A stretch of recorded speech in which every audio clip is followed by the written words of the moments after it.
from the Latin laevis, left, and right-sided deform, from the Latin dexter, right.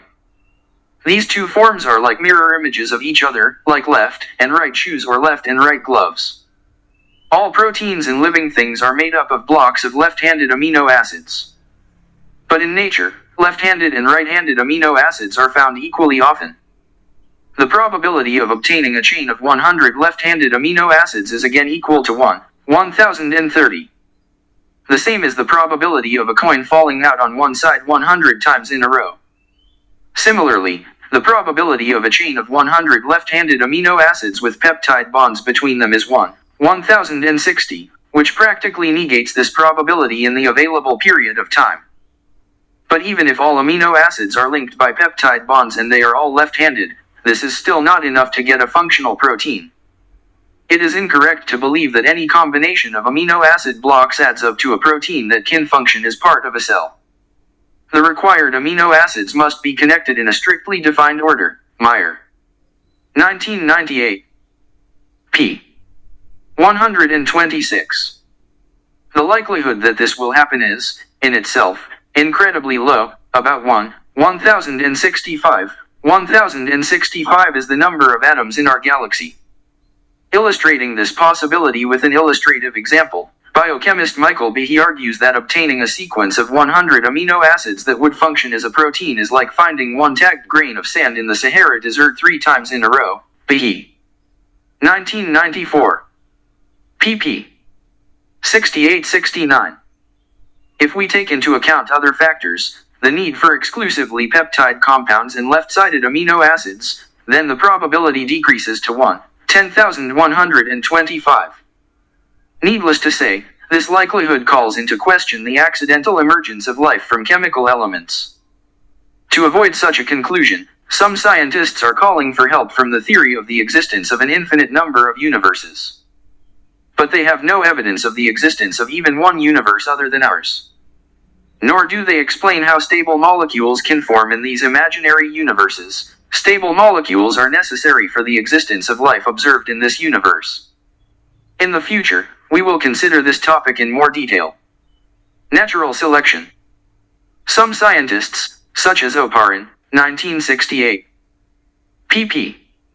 146 to 147, put forward the assumption that the emergence of functional proteins was facilitated by natural selection of amino acid chains, of which they are composed, which increases the likelihood of their occurrence.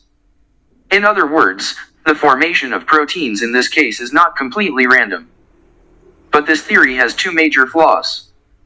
Firstly, such primary natural selection must operate with ready-made chains of amino acids, the occurrence of which, again, is written off by chance. As we have already seen, the likelihood of the occurrence of even simple chains of amino acids with exclusively peptide compounds and left-handed amino acids is so negligible that it does not deserve attention. Second, natural selection implies some kind of molecular reproductive system.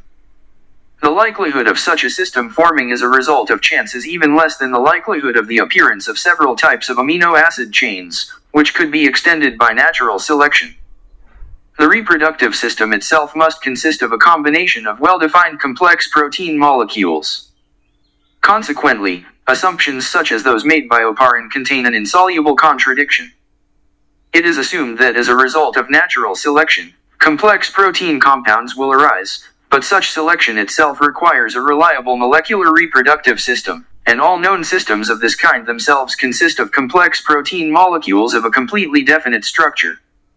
Oparin suggested that the first reproductive systems were not necessarily reliable and could be composed of protein molecules, not having such a definite structure as proteins in modern organisms. However, Meyer points out that the lack of certainty in the structure of the protein leads to catastrophic errors that negate the accuracy of reproduction and, ultimately, make natural selection impossible. Meyer. 1998. p. 127. Despite these problems, Richard Dawkins, in his book The Blind Watchmaker, undertakes to argue that randomness in natural selection, represented as a simple computational algorithm, can lead to complex biological structures. Dawkins. 1986. pp. 47-49. To clearly demonstrate the possibility of this, he introduced a program into the computer that produces arbitrary combinations of letters and compares them with a given letter sequence, which forms a grammatically correct and intelligible sentence. Those letter combinations that are closest to the desired combination are stored in the computer's memory, while others are erased. After a certain number of cycles, the computer issues the desired sentence. Dawkins sees this as proof that a random combination of chemical elements can, through natural selection, produce biologically functional proteins. However, this proof is fundamentally wrong. First, Dawkins' experiment assumes the presence of a complex computer in nature, which we do not meet. Second, this experiment assumes the presence of the desired sequence of molecules. In nature, there could not be a known sequence of amino acids, with which randomly formed amino acid chains would be compared. Third, the preliminary letter combinations selected by the computer do not in themselves have any linguistic superiority over other combinations, except that they are one letter closer to the desired sequence. For the analogy between a computer algorithm and real life to be valid, every combination of letters selected by the computer must have a meaning.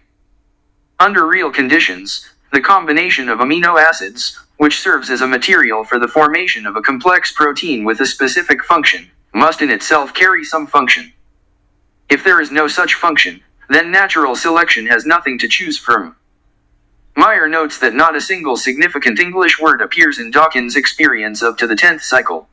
The selection of combinations based on their functionality among the combinations that do not have any functions seems to be impossible. Such selection is possible only if it occurs consciously, by considering the proximity of the results obtained to the desired result, which is beyond the power of molecules. Meyer. 1998. p. 128. In other words, self-organization. Some scientists have suggested that the formation of proteins from amino acids is influenced by more than chance and natural selection. They believe that some chemical systems have the ability or tendency to self-organize. Steinman and Cole suggested that amino acids can attract each other, and amino acids of different types are attracted to each other with different strengths. Steinman, Cole. 1967. There is experimental confirmation of this. There really is a different attraction between amino acids. Steinman and Cole argue that the order of the amino acids, which they observed during the experiments, corresponded to their order in 10 actually existing protein molecules. But when Bradley and colleagues, Koch et al. 1988, compared the sequences obtained by Steinman and Cole with sequences in 250 real protein molecules, they found that random statistical variants correspond much more closely to them than the sequences obtained by Steinman and Cole in dipeptide compounds. Bradley. 1998. p. 43. It is also true that if the properties of 20 biological amino acids strictly determined the structure of protein molecules, then as a result we would have only a small number of varieties of protein molecules, when in fact there are thousands of them. Bradley. 1998. p. 43. Another form of self-organization is observed when disconnected molecules of a substance form crystals. In the scientific literature, this is called spontaneous ordering with changes in the equilibrium phase. Crystal formation has a fairly simple explanation. For example, when the temperature of water drops below freezing point, the disordered interaction of water molecules stops, and they form ordered compounds. In this phase transition, water molecules gravitate towards a state of equilibrium, tending to the lowest level of potential energy and giving up their energy at the same time. Imagine that there is a wide depression in the middle of the pool table. If you move the table from side to side, then the billiard balls will be in this depression close to one another and in a motionless state. This is accompanied by a loss of energy, that is, the process is exothermic. But the formation of complex biological molecules, biopolymers, proceeds somewhat differently. This is an endothermic process, that is, heat is not released, but absorbed, and this happens outside of any thermal equilibrium. Polymers have a higher energy potential than their individual components. It is as if there was an elevation in the middle of the billiard table, not a depression. It is much more difficult to imagine how, as a result of the arbitrary movement of the table, billiard balls end up on this elevation than how they fall into a depression in a state of thermal equilibrium. In order for them to be on an elevation and not slide down, additional energy is required.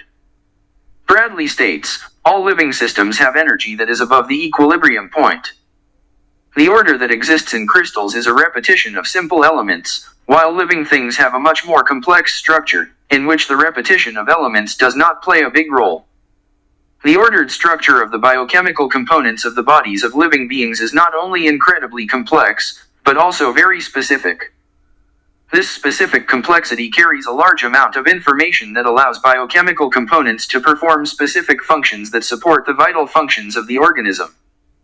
Compare the letter sequences ABABABABAB and Big Red House. The first sequence is ordered but not difficult and therefore not informative. The second sequence is complex, but also uninformative. As for the third sequence of letters, it is both complex and informative. The sequence of letters contains information that allows this sentence to perform a specific communicative function. This property can be called specific complexity. The biological complexity of proteins and other molecules in question determines their function, like the protein code of DNA. Such samples of complex structures are fundamentally different from simple repeating elements arising in the process of crystallization. Meyer. 1998. p. 134. Ilya Prigogine put forward a theory according to which self-reproducing organisms could arise as a result of reactions of chemical compounds gathered together by convection currents of thermal springs that are far from thermal equilibrium. This is somewhat different from the crystallization process, which involves phase transitions at or close to the point of thermal equilibrium. Bradley, nevertheless, comes to the conclusion that, although the ordered behavior of chemicals in Prigogine's systems is of a more complex nature than in systems in thermal equilibrium, their order still more closely resembles the order in crystals and only to a small extent, the order that occurs in biopolymers. Bradley. 1998. p. 42. Besides, the order observed during the experiments can be attributed to the complex technical equipment of these experiments. Quoting Walton, 1977, Meyer argues, even the self-organization that Prigogine observed in convection flows does not surpass in complexity the organization or information given by the technical means that are used to create these flows in these experiments. Meyer. 1998. p. 136. Manfred Eigen believes that the stage on the way to the emergence of self-reproducing living organisms was the emergence of groups of interacting chemicals, which he calls hypercycles. Eigen, Schuster. 1977, Eigen, Schuster. 1978a, Eigen, Schuster. 1978b. However, John Maynard Smith and Freeman Dyson have identified flaws in this assumption. Maynard Smith. 1979, Dyson. 1985. Meyer writes, first of all, they show that Eigen's hypercycles involve a long RNA molecule and about 40 specific proteins. And more importantly, they show that because hypercycles lack an error-free self-replicating mechanism, they are prone to all sorts of catastrophic errors, and this ultimately leads to a reduction, not an increase in the information content of the system over time. Stuart Kaufman of the Santa Fe Institute took a different approach to the study of complex molecules and the problem of self-organization. He defined life as a network of catalyzed chemical reactions that replicate every molecule in the network. By themselves, molecules do not participate in the reproduction of their own kind. But, according to him, in a system consisting of at least 1 million protein-like molecules, there is a high probability that each of them catalyzes the formation of another molecule in the system.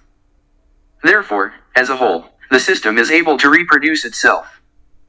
Having reached a certain stage, it presumably undergoes a phase transformation, giving rise to a new level of complexity in the organization of the entire system. However, Kaufman's concept is entirely based on computer models.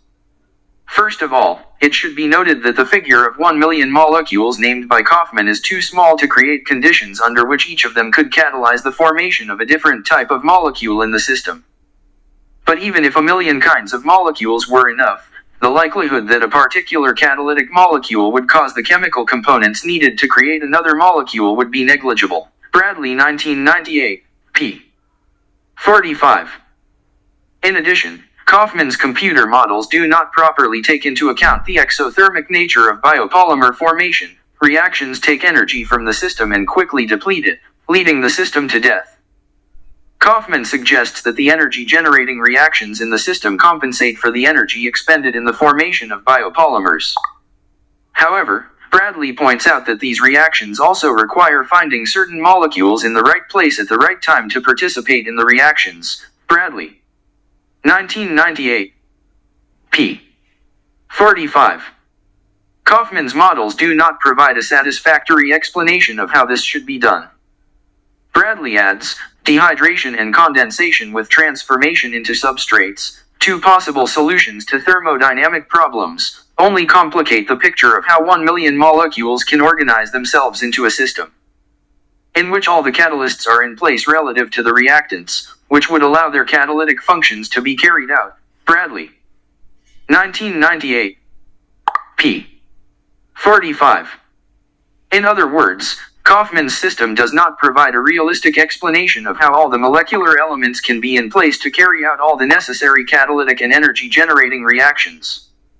This may not be important in a computer program, but not in real life. RNA world. The greatest challenge facing all scenarios for the emergence of life is a detailed explanation of the origin of the first reproductive system, DNA, present in modern cells. Attempts to explain how the reproductive system of DNA could arise directly from molecular blocks turned out to be associated with such difficulties that scientists were forced to abandon them. Nowadays, many researchers are focusing their efforts on explaining the emergence of the RNA-based reproductive system, which plays an auxiliary role in the reproduction of modern cells. According to them, in the early periods of the history of life on Earth, there was a so-called RNA world, which preceded the present world of DNA. RNA is a nucleic acid that can reproduce itself under certain conditions. Proteins cannot reproduce themselves without the help of enzymes, which catalyze the process of self-reproduction. The RNA molecule allows to solve this problem. It remains to assume that the reproduction system embedded in the RNA molecules, at a certain stage, began to reproduce proteins, the building blocks of the body. The main problem with the world of RNA is that scientists cannot provide a satisfactory explanation for the spontaneous generation of RNA. Gerald Joyce and Leslie Orgel, two prominent RNA researchers, recognized the fact that it is difficult to imagine how RNA could organize itself in the early stages of Earth's existence. The two main constituents of RNA, nucleic acids and sugars, are mutually repulsive. Joyce and Orgel call the idea of RNA self-organization unlikely in the light of modern understanding of pre-biological chemistry, and speak of the myth of the emergence of a self-replicating RNA molecule from a primordial broth consisting of a chaotic set of polynucleotides. Joyce, Orgel. 1993. p. 13. They also draw attention to the main paradox of the theory of the origin of life. It is difficult to imagine how a self-replicating ribosome RNA could have arisen. Meanwhile, no evolution is possible without the initial presence of a self-reproducing system in the first primitive ribosomes. It should also be borne in mind that RNA is capable of self-reproduction only under strictly defined laboratory conditions, the existence of which at an early stage in the history of the Earth is difficult to believe. Another problem is that there are many types of RNA molecules, and not all of them are capable of catalyzing their own self-reproduction. Behe notes, the miracle of the emergence of chemically intact RNA is not enough. It would take a second miraculous coincidence to get a second functional RNA molecule, since most RNAs do not have the ability to self-replicate. Behe. 1996, p. 172. No evolution is possible without the initial presence of the self-reproducing system in the first primitive ribosomes. It should also be borne in mind that RNA is capable of self-reproduction only under strictly defined laboratory conditions, the existence of which at an early stage in the history of the Earth is difficult to believe. Another problem is that there are many types of RNA molecules, and not all of them are capable of catalyzing their own self-reproduction. Behe notes, the miracle of the emergence of chemically intact RNA is not enough. It would take a second miraculous coincidence to get a second functional RNA molecule, since most RNAs do not have the ability to self-replicate. Behe. 1996, p. 172. No evolution is possible without the initial presence of the self-reproducing system in the first primitive ribosomes. It should also be borne in mind that RNA is capable of self-reproduction only under strictly defined laboratory conditions, the existence of which at an early stage in the history of the Earth is difficult to believe. Another problem is that there are many types of RNA molecules, and not all of them are capable of catalyzing their own self-reproduction. He notes, the miracle of the emergence of chemically intact RNA is not enough. It would take a second miraculous coincidence to get a second functional RNA molecule, since most RNAs do not have the ability to self-replicate. B. 1996, p. 172. That RNA is capable of self-reproduction only under strictly defined laboratory conditions, the existence of which at an early stage in the history of the Earth is difficult to believe. Another problem is that there are many types of RNA molecules, and not all of them are capable of catalyzing their own self-reproduction. He notes, the miracle of the emergence of chemically intact RNA is not enough. It would take a second miraculous coincidence to get a second functional RNA molecule, since most RNAs do not have the ability to self-replicate. B. 1996, p. 172. That RNA is capable of self-reproduction only under strictly defined laboratory conditions, the existence of which at an early stage in the history of the Earth is difficult to believe. Another problem is that there are many types of RNA molecules, and not all of them are capable of catalyzing their own self-reproduction. He notes, the miracle of the emergence of chemically intact RNA is not enough. It would take a second miraculous coincidence to get a second functional RNA molecule, since most RNAs do not have the ability to self-replicate. B. 1996, p. 172. The miracle of the emergence of chemically integral RNA is not enough. It would take a second miraculous coincidence to get a second functional RNA molecule, since most RNAs do not have the ability to self-replicate. B. 1996, p. 172. The miracle of the emergence of chemically integral RNA is not enough. It would take a second miraculous coincidence to get a second functional RNA molecule, since most RNAs do not have the ability to self-replicate. B. 1996, p. 172. Some researchers have expanded their search by suggesting that the first nucleotide molecule had the ability to reproduce without the aid of RNA-related enzymes. But until all their efforts have yielded results, and such a molecule has not been discovered. For example, Stanley Miller and others have proposed peptidonucleic acid, PNA, as an alternative to RNA as the first self-replicating molecule. According to Miller, PNA is a more stable molecule than RNA. But in the course of experiments, Miller was able to produce only some of the components of PNA, and not the molecule itself. Travis. 2000b. In a study published in the journal Science, Estienne Moser states, it has not been empirically demonstrated that any oligonucleotide system is capable of efficient and reliable non-enzymatic reproduction in vivo. Estienne Moser 1999.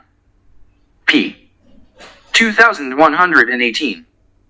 Speaking of RNA and other oligonucleotide molecules, Estienne Moser argues that the chances of their formation in abiotic natural conditions are questionable. He acknowledges that although most scientists consider the formation of some kind of RNA-like oligonucleotide a key step in the emergence of life, there is still no convincing experimental evidence that such a process is possible in a potentially natural environment. Developmental biology. Even if we agree with the adherents of the theory of evolution and admit the emergence of the first simplest organisms, we will be faced with the question of how these organisms gradually evolved into various living things, including humans. Fossils are one of the historical evidence of this gradual development. But by examining the history of human fossil remains, we find that humans have existed since the very beginning of life on Earth. Developmental biology provides another type of evidence. Most animals begin their existence with a fertilized egg, which then turns into an embryo, and that, in turn, into a newborn organism and an adult. Developmental biology studies how this happens. Darwinists claim. Darwinists often cite the fact that at a certain stage of development, the human embryo resembles a fish embryo, and this, in their opinion, proves the existence of evolution. In fact, at a certain stage, all vertebrate embryos resemble fish, and therefore are similar to each other. Darwin himself stated, the embryos of mammals, birds, fish, and reptiles have close similarities. He saw this as an indication that the adults of these species are modified descendants of a single ancient ancestor. He also suggested that at the embryonic stage, an organism resembles the single adult ancestor of a given group of organisms. Darwin. 1859. pp. 338, 345. In other words, the fish-like embryo of vertebrates is similar to the adult vertebrate from which we all descended, that is, fish. The process of development of an adult organism from an embryo is called ontogeny, and the process of evolution, during which a single ancestor, presumably, develops into descendants of different types, is called phylogeny. Many Darwinists have more or less believed and believe that the development of the vertebrate embryo reflects the evolutionary process that led to their appearance. In the words of the German Darwinist Ernst Haeckel, ontogeny repeats phylogeny. As an illustration, Haeckel published a series of images of the embryonic development of several vertebrates, which show that at first they all resemble fish, and then gradually acquire their characteristic features. It was later revealed that Haeckel tweaked the images of the early stages of embryonic development in such a way as to increase their resemblance to fish. Haeckel was formally charged with this forgery by an academic court at Jena University. However, his illustrations of vertebrate embryos are still widely used in evolutionary textbooks to this day. There is another deception associated with the above illustrations. The first illustrations, which depict embryos of similar shape, actually correspond to the middle stage of embryo development. If images of earlier stages were present, including the stage of the ovum, a very different impression would be created. Egg cells, which are unicellular formations from which the development of the embryo begins, differ significantly in different species. The eggs of birds and reptiles are large. Fish eggs are usually smaller but still visible to the naked eye. The human egg is microscopic in size. The first stage of embryonic development is the division of the egg. For each species, this process proceeds in its own way. At the stage of division, differentiation of the back and front of the body occurs. Then, at the stage of gastrulation, the general arrangement of body parts is outlined. At this stage, cells begin to form body tissues of different purpose. As in the division stage, gastrulation forms are very diverse among different vertebrate species. Therefore, at this stage of development, embryos have a large number of differences between themselves. Nelson. 1998. p. 154, Wells. 1998. p. 59, Elinson. 1987. Only at the next stage of embryonic development, at the pharyngula stage, the embryos of fish, reptiles, birds, and mammals temporarily have some similarity, resembling small fish. At this stage, all embryos have small gill-like folds of tissue in the throat area. In fish, they do become gills, while in other vertebrates, they form the inner ear and thyroid gland. Thus, the embryos of humans and other mammals do not have gills at any stage, as do the embryos of birds and reptiles. Wells. 1998. p. 59. After the pharyngula stage, the embryos lose their resemblance. A comprehensive review of embryonic development in vertebrates does not support evolutionary theory. Rather, he gives serious reasons to doubt her. According to this theory, all multicellular organisms descend from the same ancestor. This organism possessed a certain type of body, and in order to change the shape of its body, it took changes in the genes that govern the early stages of embryonic development. But according to the theory of evolution, the genes that control the early stages of embryonic development should not have undergone significant changes. Any such changes would lead to significant shifts in the development of the organism, leading to its death or significant deformities. This is what we see today. According to Nelson, all experimental evidence points to that in the event of interference, the development of the organism either stops or returns by alternative or short paths to its previous trajectory. Nelson. 1998. p. 159. Therefore, according to most evolutionary biologists, positive mutations can occur only in those genes that are responsible for the later phases of an organism's development. According to the theory of evolution, one would expect that the earliest stages of development of organisms are similar to each other. But, as we have already seen, the early stages of embryonic development differ significantly. Nelson. 1998. p. 154. For example, after the egg begins to divide, it can develop in several ways until it reaches the gastrula stage, and these paths are different for different animals. Developmental biology researcher Eric Davidson called these pathways of egg division unaccountable. Davidson. 1991. p. 1. It remains a mystery how species with completely different pathways of early embryonic development could have descended from the same ancestor. Richard Elinson asks, if we rule out the possibility of mutations during embryogenesis, how can we explain such significant variations in the early stages of embryonic development? Elinson. 1987. p. 3. Some scholars, Thompson. 1988. pp.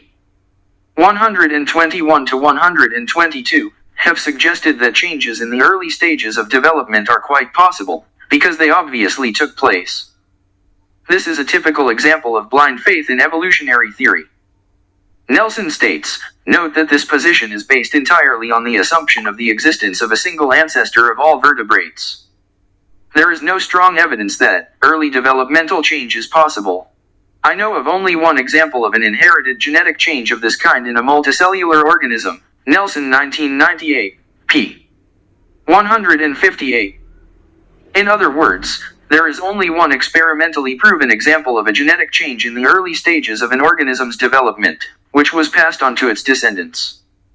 It boils down to a mutation in the Limenia peregrine snail which is expressed only in a change in the direction of twisting of its shell from right to left. Gilbert. 1991. p. 86. Cited from Nelson. 1998. p. 170. This change is not significant. It does not contain any new biological features. Thus, at the moment, there is no experimental evidence that changes in the early stages of an organism's development can lead to the emergence of new species. Some scientists believe that, although such changes are not possible in our time, they happened in the early stages of evolution, leading to significant modifications in living things. Foote and Gould theorized that this supposed early multi-species development ended hundreds of millions of years ago with the end of the so-called Cambrian explosion, which is believed to have produced all the major life forms seen in our time. After the Cambrian explosion, what these scientists call a genetic or evolutionary blockage happened. As evidence, Foote and Gould cite the fact that since the Cambrian era there have been no significant changes in life on Earth. In addition, they refer to the fact that in our time, significant changes in the genes that control the early stages of development of the body lead to death. Foote, Gould. 1992. p. 1816. However, the existence of the Cambrian explosion is not proven by anything and is only an assumption. Scientists cannot provide a single compelling reason why the inhabitants of the Cambrian era were able to endure significant changes at the biomolecular level. Nelson writes, the golden ages of evolution, for example, the Cambrian explosion, are nothing more than assumptions, due to a complete lack of understanding of the mechanisms behind them. They arose in response to the need to explain the diversity of life with the theory that all existing life forms arose as a result of random mutation and natural selection among more primitive life forms, although this theory has to put up with a huge amount of contradicting evidence. However unlikely they may seem, Darwinists prefer to believe in these golden ages, turning a blind eye to the obvious limitations in the structure and functions of organisms, because these limitations imply the impossibility of the origin of some species from others. Nelson. 1998, p. 168. This, in turn. Scientists have great difficulty trying to explain in any detail how various forms of life, or so-called biological schemes, evolved from one common ancestor in the process of evolution. Bruce Wallace talks about some of the challenges associated with changing a specific biological circuit. The biological circuit of an organism can be thought of as a system of genetic switches that control the embryonic and subsequent development of an individual. This control must be carried out properly both in relation to the whole organism at a given period of time, and in relation to individual tissues in the desired sequence. Selection, both natural and artificial, which leads to morphological changes and other modifications, is due to the operation of these switches. The most difficult problem, arising from the attempt to imagine how one organism mutates into another, equally functional, arises in connection with the need to activate many of these switches for the normal somatic development of the individual. Wallace Bruce. 1984. Cited in Nelson. 1998. p. 160. As Arthur argues, ultimately we have to admit that we do not have a clear idea of how these or those biological schemes arise. Arthur. 1987. Cited in Nelson. 1998. p. 170. What can we say about understanding how genes control large-scale changes in biological schemes, leading to the emergence of new organisms, if scientists cannot even fully understand how genes control the development of biological schemes of already existing species? R. Raff and T. Kaufman talk about the currently existing very vague idea of how genes control the morphogenesis of even the simplest unicellular organisms. Raff, Kaufman. 1991. p. 336. The human body begins its development from a single cell, a fertilized egg, which divides into many cells. Each new cell contains the same DNA as the first, but the cells themselves form completely different tissues and structures. How this happens even at the level of primitive multicellular organisms is still unknown. Some scientists believe that so-called homeotic genes are behind the specification of biological circuits and their development in the body. At the end of the 19th century, scientists noticed that some parts of the body of some organisms sometimes resemble other parts of the body in shape. For example, in insects, antennae sometimes have the shape of legs. This anomaly is called antennae. Such forms are called homeotic. The prefix homeo means like, so a homeotic leg is a part of the body that resembles a leg. In the 20th century, a gene was identified that is responsible for a mutation that causes antennaepedia in fruit flies. It got the name ANP. But now that scientists have understood why a leg can grow instead of a tendril, they have to solve the question of how the tendrils and legs in general arose, something that geneticists and biologists have not yet explained. In addition to ANP, fruit flies have other homeotic genes, such as PAX6, which are responsible for eye development. In 1995, Walter Goering and his colleagues were able to mutate this gene, which led to the appearance of eyes on the legs and antennae in fruit flies. PAX6 is found in both flies and mammals, including humans. Partially this gene, DNA linking segment, has also been found in worms and squid. Quiring et al. 1994. The researchers concluded that RACH6 is the main gene that controls ocular morphogenesis, and that it is found in all multicellular organisms. Halder et al. 1995. p. 1792. However, Wells notes, if the same gene can determine the structure of such different organs as the insect eye, human, and squid eyes, that means that this gene does not determine much. Wells. 1998. pp. 56 to 57. He adds, homeotic genes do not give us any information about how biological structures are formed, except for how the embryo directs various cells along one path or another. In the case of the eye, evolutionists have to explain how such a complex biological structure could have arisen at all, and moreover, not once, but many times. Prominent evolutionists L. Von Salvin-Eiplevin and Ernst Mayr argue that early invertebrates, at least those that laid the foundation for more developed phylogenetic lineages, did not possess light receptors, and that photoreceptors arose independently in no less than 40, and possibly in 65 or more, different phylogenetic lineages. Salvin-Eiplevin, Mayr. 1977. The biological complexity of the human body. The incredible complexity of the organs of the human body defies any explanation from the point of view of the theory of evolution. Darwinists have never been able to provide a detailed explanation of how these organs could have arisen through arbitrary genetic variation and natural selection. Eye. The human eye is one such organ that can only function as it currently exists. The pupil of the eye transmits light into the eyeball, and the lens focuses it on the retina. The eye also has a mechanism for correcting interference between light waves of different lengths. It is difficult to imagine how the eye would function if it were not for at least one of these elements. Even Darwin understood that the eye and other complex structures did not fit into the framework of the theory of evolution, according to which these structures gradually formed over many generations. Darwin did not give a detailed explanation of how this could happen, but simply noted the fact that different types of eyes exist in different living things, either ordinary light-sensitive areas, or simple depressions with simple lenses, or more complex systems. He theorized that the human eye might have formed by going through these stages. Darwin ignored the question of how a light-sensitive area on the body could appear at all. The origin of the light-sensitive nerve is as little of a concern to us as the question of the origin of life itself. Darwin. 1872, p.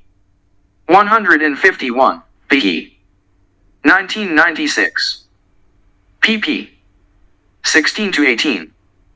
Darwin's vague explanation of how a light-sensitive area on the skin gradually developed into the human eye, in complexity not inferior to a camera or movie camera, may have some semblance of plausibility, but is not a scientific explanation of the origin of this organ. Darwin simply suggests believing in the theory of evolution, leaving us to imagine how it happened. But if we want to move from imagination to science, then it is worth considering the structure of the eye at the biomolecular level. A fairly detailed biochemical description of human vision is found in Devlin, 1992. pp. 938-954. Biochemist Michael B. summarizes Devlin's explanation as follows: when light hits the retina, the photon interacts with the 11-cis-retinal molecule, which takes picoseconds to transform into the transretinal molecule. This change in the shape of the retinal molecule leads to a change in the shape of the rhodopsin protein molecule with which it interacts closely. The transformed protein, now called metarhodopsin 2, combines with another protein, transducin. Before combining with metarhodopsin 2, transducin establishes a strong bond with the small molecule GDP. But when transducin begins to interact with metarhodopsin 2, GDP disappears, and its place is taken by the GTP molecule. Then GTP transducin metarhodopsin 2 combines with the protein phosphatidylestyrase, which is located on the inner side of the cell membrane. In conjunction with metarhodopsin 2 and its accompanying molecules, phosphatidylestyrase acquires the chemical property of lowering the content of cGMP molecules in the cell. Photodiestyrase lowers the level of these molecules, just as a cork taken out of a bath lowers the water level in it. There is also another membrane protein that binds to cGMP molecules and is called an ion channel. It acts as a safety valve, regulating the amount of sodium ions in the cell, while another protein is responsible for filling the cell with sodium ions. The interaction of these two proteins maintains the sodium ion content in the cell within the permissible range. When the number of cGMP molecules is reduced due to their degradation by phosphatidylestyrase, the ion channels are closed, which leads to a decrease in the concentration of positively charged sodium ions. As a result, there is a difference in charges on the surface of the cell membrane, which leads to the fact that the current begins to flow along the nerve to the brain. As a result, after processing the signal by the brain, a visual image appears. B. 1996. pp. 18-21. Another, no less complex, chain of reactions restores the original chemical elements that take part in this process, 11-cis-retinal, cGMP, and sodium ions, B. 1996. p. 21. And this is far from a complete description of the biochemical processes that provide visual perception. Behe states, ultimately, this is the level of explanation that biologists should strive for. To truly understand any function, you must first understand each of its stages. In biological processes, These stages must be considered at the molecular level so that the explanation of such biological phenomena as vision, digestion, or immunity includes their molecular explanation. B. 1996. p. 22. Evolutionists have not yet provided such an explanation. Sorting mechanism for lysosomal membrane proteins. Inside the cell there is a formation that is responsible for the utilization of destroyed protein molecules, the lysosome. The lysosome contains enzymes that break down proteins. These enzymes are produced in ribosomes, which, in turn, are located in the endoplasmic reticulum. Enzymes produced in ribosomes are labeled with amino acid compounds that allow them to penetrate the ribosome walls into the endoplasmic reticulum. There, they are labeled with other amino acid compounds that allow them to transcend this network. Enzymes are directed to the lysosome and attached to its surface. There they are marked with other tags, which allows them to penetrate into the lysosome and perform their function. B. 1998. pp. 181 to 182, Alberts et al., 1994, pp. 551 to 560. The sorting mechanism of lysosomal membrane proteins can be impaired due to I-cell disease. In this case, instead of transferring protein-cleaving enzymes from ribosomes to lysosomes, the system transfers them to the cell wall, from where they get outside of it. In the meantime, the degraded proteins enter the lysosomes. In the absence of protein-utilizing enzymes, lysosomes overflow with protein waste like garbage cans. To prevent this, the cell produces new lysosomes, which are also filled with protein waste. Eventually, when a cell accumulates too many lysosomes filled with protein debris, the cell collapses, resulting in the death of the entire organism. This example shows what happens when one part is missing in a complex system, the whole system collapses. Behe states, the mechanism for sorting lysosomal membrane proteins is a mind-boggling process that rivals a fully automated vaccine delivery system from a warehouse to a hospital thousands of kilometers away. Disruptions to this transport system can have the same dire consequences as disruptions in the delivery of vaccines to an epidemic-ridden city. Analysis shows that this is a very complex mechanism, the violation of the integrity of which deprives it of its functionality, and therefore its occurrence cannot be explained from the point of view of gradual development, which Darwinists advocate. Nowhere in the professional biochemical literature do we find even hints of a detailed description of the stages of the emergence of such a system. Darwin's theory is powerless to explain anything. The mechanism of blood coagulation. The clotting mechanism of human blood is another insoluble conundrum for evolutionists. Behe states, the mechanism of blood clotting is a very complex, multi-level system, consisting of many interdependent protein parts. The absence of any of these parts or defects in them lead to a failure in the entire system. The blood stops clotting at the right time or in the right place. Behe. 1996. p. 78. Thus, the violation of the integrity of this system deprives it of its functionality, and therefore its origin is difficult to explain from the point of view of Darwin's theory of evolution. The blood clotting mechanism is built around the protein fibrinogen, which forms blood clots. In the normal state, fibrinogen is found in the blood plasma. During bleeding, the protein thrombin cuts fibrinogen, which leads to the formation of fibrin protein chains. When connected, these chains form a network that blocks the path of blood cells, thereby restraining bleeding. Behe. 1996. p. 80. At first, this network is not very strong. It ruptures periodically, allowing blood to flow out of the wound again. To prevent this, a protein called fibrin stabilizer creates links between fibrin chains, which strengthens the network. Behe.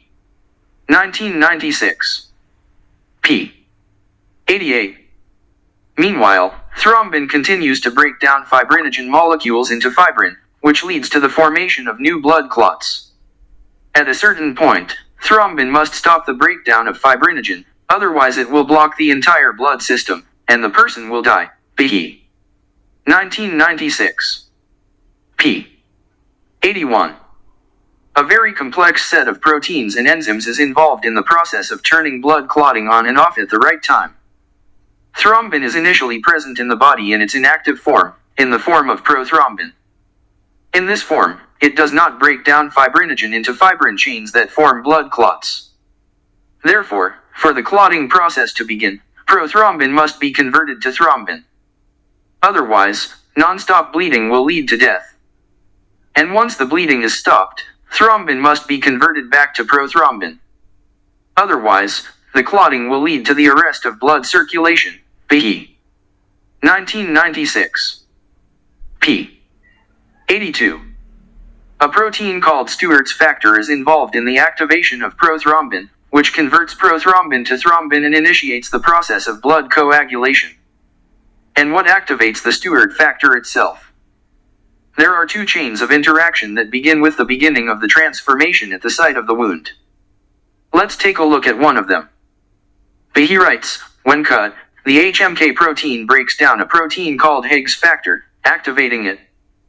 Activated Hagman's factor converts another protein called prekallikrein to its active form, kallikrein. Kallikrein helps HMK accelerate Hagman factor activation. Further, Haig's factor and HMK together activate another protein, PDA. In turn, PDA is paired with an active form of another protein, convertin, to activate a protein called the Christmas factor. Finally, an activated Christmas factor paired with an antihemophilic factor activates the Stewart factor, p. 1996. p. 84. The second sequence is no less difficult and intersects with the first at certain stages. So we have the Stewart factor activated. But even this is not enough to start the clotting process. Before the Stewart factor can affect prothrombin, prothrombin must undergo a modification, which consists in changing its 10 amino acid blocks. After these changes, prothrombin acquires the ability to anchor on the cell walls. Only then can prothrombin, under the influence of Stewart's factor, be converted into thrombin, which gives rise to the process of blood coagulation. The attachment of thrombin to the cell wall around the cut helps localize the clotting process. However, active Stewart factor converts prothrombin to thrombin very slowly. The body has time to die before enough thrombin is formed to begin effective blood clotting. Therefore, the presence of another protein, axelion. So, prothrombin was converted to thrombin. Thrombin breaks down fibrinogen to form fibrin, which directly forms blood clots. We can now consider what stops the clotting process when it is no longer needed. Uncontrolled blood clotting would lead to blockage of blood vessels with tragic consequences for the entire body. This can be avoided by antithrombin, which binds thrombin molecules, thereby deactivating them. However, antithrombin has an astringent effect only in conjunction with another protein, heparin, which is found in intact blood vessels. This means that antithrombin binds active thrombin molecules only when they enter intact vessels, deactivating them and stopping clotting. In damaged vessels, coagulation can continue. Thus, clotting occurs only in the wound and does not extend to whole blood vessels. As soon as the damaged vessels are restored, blood clotting stops in them as well.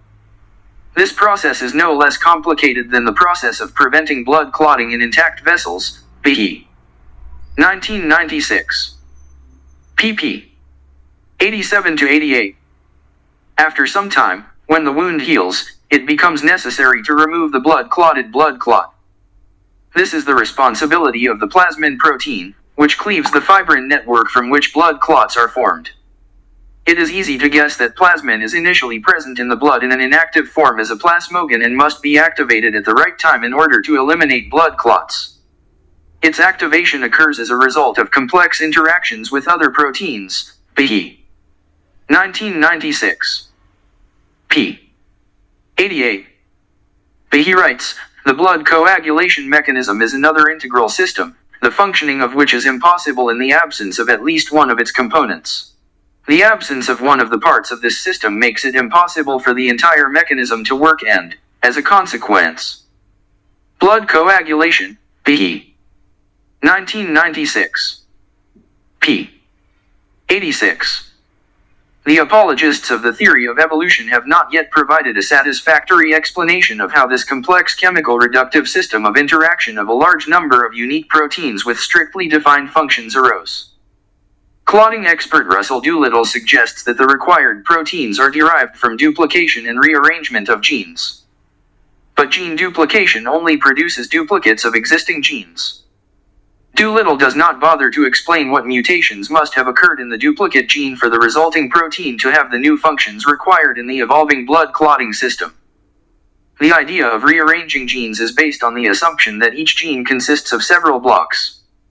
Sometimes, during playback, these blocks are broken and connected again in a different order. Such a transformed gene can give rise to a new type of protein. However, the probability of connecting blocks in the correct sequence for the formation of a new gene is which would produce the protein necessary for participation in the blood coagulation process is extremely low.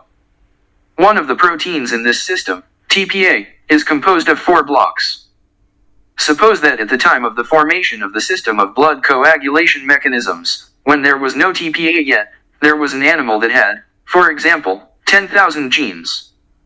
Each of the genes, on average, consists of 3 blocks. This means that 30,000 blocks are involved in the formation of new genes by rearrangement. The probability of connecting 4 blocks to form TPA is 1,30,0004. That is, in fact, it is 0. The problem is also that all the parts work as a single system. Only such a system that supports the vital activity of the organism can participate in natural selection. Isolated parts of the system do not provide any benefit to the body and therefore do not participate in natural selection.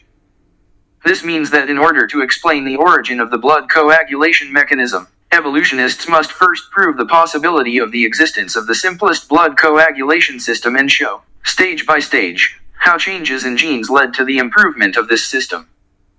But this was not done. B. 1996. pp. 90-97. To avoid such reproaches, some scientists have suggested that parts of this complex system may have performed other functions in other systems before being combined into the system in question. But this further complicates an already difficult question. In this case, scientists need to demonstrate how the other systems they mention with different functions emerged as a result of gradual evolution and how parts of those systems performed other functions without harming them. Then in order to explain the origin of the blood coagulation mechanism, evolutionists must first prove the possibility of the existence of the simplest blood coagulation system and show, stage by stage, how changes in genes led to the improvement of this system. But this was not done. B. 1996. pp. 90-97. To avoid such reproaches, some scientists have suggested that parts of this complex system may have performed other functions in other systems before being combined into the system in question. But this further complicates an already difficult question. In this case, scientists need to demonstrate how the other systems they mention with different functions emerged as a result of gradual evolution and how parts of those systems performed other functions without harming them. Then in order to explain the origin of the blood coagulation mechanism, evolutionists must first prove the possibility of the existence of the simplest blood coagulation system and show, stage by stage, how changes in genes led to the improvement of this system. But this was not done. B. 1996. pp. 90-97. To avoid such reproaches, some scientists have suggested that parts of this complex system may have performed other functions in other systems before being combined into the system in question. But this further complicates an already difficult question. In this case, scientists need to demonstrate how the other systems they mention with different functions emerged as a result of gradual evolution and how parts of those systems performed other functions without harming them. DNA replication system. During cell division, it is necessary for the DNA in the cell to also split and reproduce a similar molecule. The DNA replication system in humans and other organisms is another system, the emergence of which is difficult to describe from the point of view of the theory of evolution. DNA is a nucleic acid made up of nucleotides. Each nucleotide consists of 2 parts, a hydrocarbon ring, deoxyribose, and a base linked to a hydrocarbon ring. There are 4 bases, adenine, A. Cytosine, C. Guanine, G. And thymine, T. One base is attached to each hydrocarbon ring. The hydrocarbon rings are linked in chains.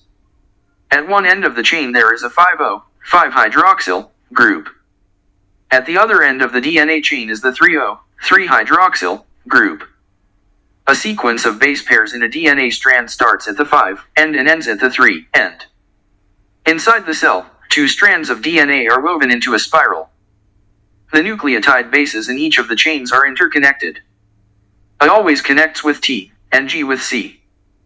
Thus, these 2 chains complement each other. By one of them, you can determine the other. Knowing the sequence of bases in one of the DNA strands, it is easy to calculate the sequence in the second strand of the helix. For example, if part of a stem sequence in one chain is expressed as TGEC, then the corresponding part in the second chain contains the stem sequence ATG. Thus, each of the chains can serve as a template for the reproduction of the other. The result is a new DNA double helix that matches the original helix. Therefore, when a cell is divided into 2 parts, each of them has a DNA double helix, p. 1998. p. 184. The nucleotide bases in each of the chains are interconnected. A always connects with T, and G with C. Thus, these 2 chains complement each other. By one of them, you can determine the other. Knowing the sequence of bases in one of the DNA strands, it is not difficult to calculate the sequence in the second strand of the helix. For example, if part of a stem sequence in one chain is expressed as TGEC, then the corresponding part in the second chain contains the stem sequence ATG. Thus, each of the chains can serve as a template for the reproduction of the other. The result is a new DNA double helix that matches the original helix. Therefore, when a cell is divided into 2 parts, each of them has a DNA double helix, p. 1998. p. 184. The nucleotide bases in each of the chains are interconnected. A always connects with T, and G with C. Thus, these 2 chains complement each other. By one of them, you can determine the other. Knowing the sequence of bases in one of the DNA strands, it is not difficult to calculate the sequence in the second strand of the helix. For example, if part of a stem sequence in one chain is expressed as TGEC, then the corresponding part in the second chain contains the stem sequence ATG. Thus, each of the chains can serve as a template for the reproduction of the other. The result is a new DNA double helix that matches the original helix. Therefore, when a cell is divided into 2 parts, each of them has a DNA double helix, p. 1998. p. 184. Thus, the 2 chains complement each other. By one of them, you can determine the other. Knowing the sequence of bases in one of the DNA strands, it is not difficult to calculate the sequence in the second strand of the helix. For example, if part of a stem sequence in one chain is expressed as TGEC, then the corresponding part in the second chain contains the stem sequence ATG. Thus, each of the chains can serve as a template for the reproduction of the other. The result is a new DNA double helix that matches the original helix. Therefore, when a cell is divided into 2 parts, each of them has a DNA double helix, p. 1998. p. 184. Thus, the 2 chains complement each other. By one of them, you can determine the other. Knowing the sequence of bases in one of the DNA strands, it is not difficult to calculate the sequence in the second strand of the helix. For example, if part of a stem sequence in one chain is expressed as TGEC, then the corresponding part in the second chain contains the stem sequence ATG. Thus, each of the chains can serve as a template for the reproduction of the other. The result is a new DNA double helix that matches the original helix. Therefore, when a cell is divided into 2 parts, each of them has a DNA double helix, p. 1998. p. 184. It is not difficult to calculate the sequence in the second chain of the spiral.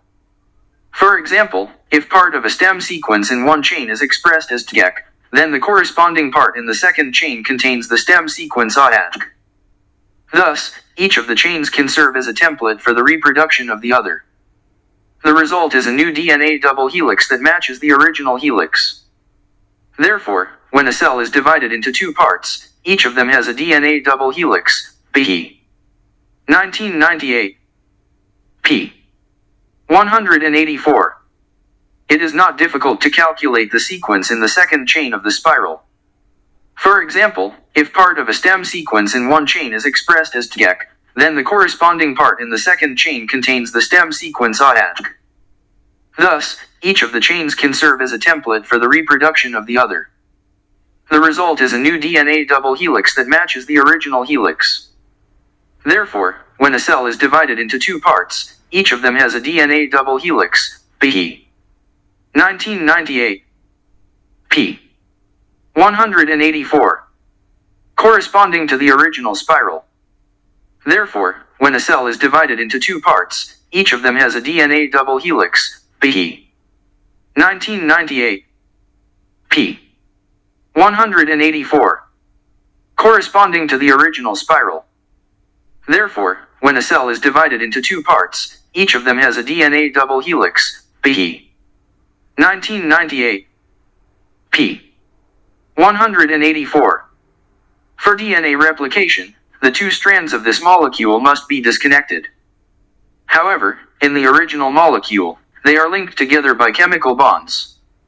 Reproduction occurs in those places in the DNA molecule, which are called points of origin of replication. Protein attaches to DNA in one of these places and separates the strands from each other. Then another protein, helicase, acts like a wedge to disconnect the chains.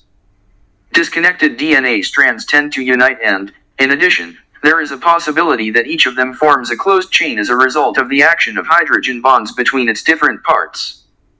This can be avoided by a single-stranded binding protein that covers a single strand, preventing it from closing or joining with other DNA strands. At this point, another problem arises. As the helicose moves forward, dividing coiled DNA strands, the ends of the strands in front of the helicose fold into knots. To remove these knots, there is an enzyme called gyrase, which cuts, unravels, and rejoins DNA strands, p. 1998, p. 190. As such, reproduction of the DNA strand is carried out mainly by the enzyme polymerase, which is attached to the DNA strand. This attachment is carried out using a ring of so-called grasping proteins. There is a complex system of proteins that string a ring onto a DNA strand. A special kind of RNA molecule begins the replication process by combining several nucleotide bases and forming a short DNA strand. The polymerase then continues to add additional nucleotide backbones to the three end of the new strand. For example, if there is a G backbone in the original DNA strand, then the polymerase adds a C backbone to the new strand. The addition of nucleotide bases occurs at a place called a nucleotide fork, where separation of the two original DNA strands occurs, p. 1998. p. 188. As the replication fork moves along the chain from the 5 end to the 3 end, the polymerase enzyme continuously reproduces this chain, called the leader. DNA can only reproduce towards the 3 end. However, the two strands of DNA that form a helix are directed in the opposite direction. How is the second chain reproduced? While the polymerase enzyme reproduces the leading strand in the manner described above, moving towards the 3 end, at the same time it reproduces the second, lead strand, adding nucleotide groups to the corresponding bases in the reverse order. This process begins with a short piece of RNA that serves as a starting point. A few nucleotides are added to this piece of RNA towards the 3 end of the slave strand. By adding these few nucleotides in the opposite direction, the polymerase replication mechanism detaches and moves forward, stopping at a new position of the replication fork, which constantly moves towards the 3 end of the master strand, moving away from the 3 end of the driven strand. The polymerase continues to reproduce the lead chain, adding stems to a new chain going in the same direction, and at the same time continues to recreate the lead chain, adding stems in the opposite direction. To the newly reconstructed slave strand, the polymerase attaches another piece of the primary RNA fragment and a few more nucleotides, doing this in the opposite direction until they come in contact with the previous bundle of the original RNA fragment and nucleotide. Each set of nucleotides recreated on a paired slave strand is called an Okazaki fragment. To connect a new fragment of Okazaki with the previous one, a special enzyme is needed that removes the primary RNA fragment located between the two fragments. The two Okazaki fragments are then linked by a DNA ligase enzyme. Next, the polymerase replication mechanism must detach, move to the replication fork, and reattach itself to the chain. This process continues until the master and slave chains are fully reproduced. p. 1998. p. 191. There is also a sophisticated monitoring system that eliminates any errors that occur during the replication process. Move to the replication fork and reattach itself to the chain.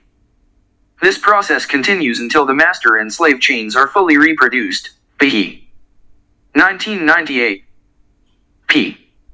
191. There is also a sophisticated monitoring system that eliminates any errors that occur during the replication process. Move to the replication fork and reattach itself to the chain. This process continues until the master and slave chains are fully reproduced. p. 1998. p. 191. There is also a sophisticated monitoring system that eliminates any errors that occur during the replication process. He notes, in the special scientific literature there is not a single detailed description of how the mechanism of DNA replication, in whole or in parts, could arise as a result of gradual evolution. p.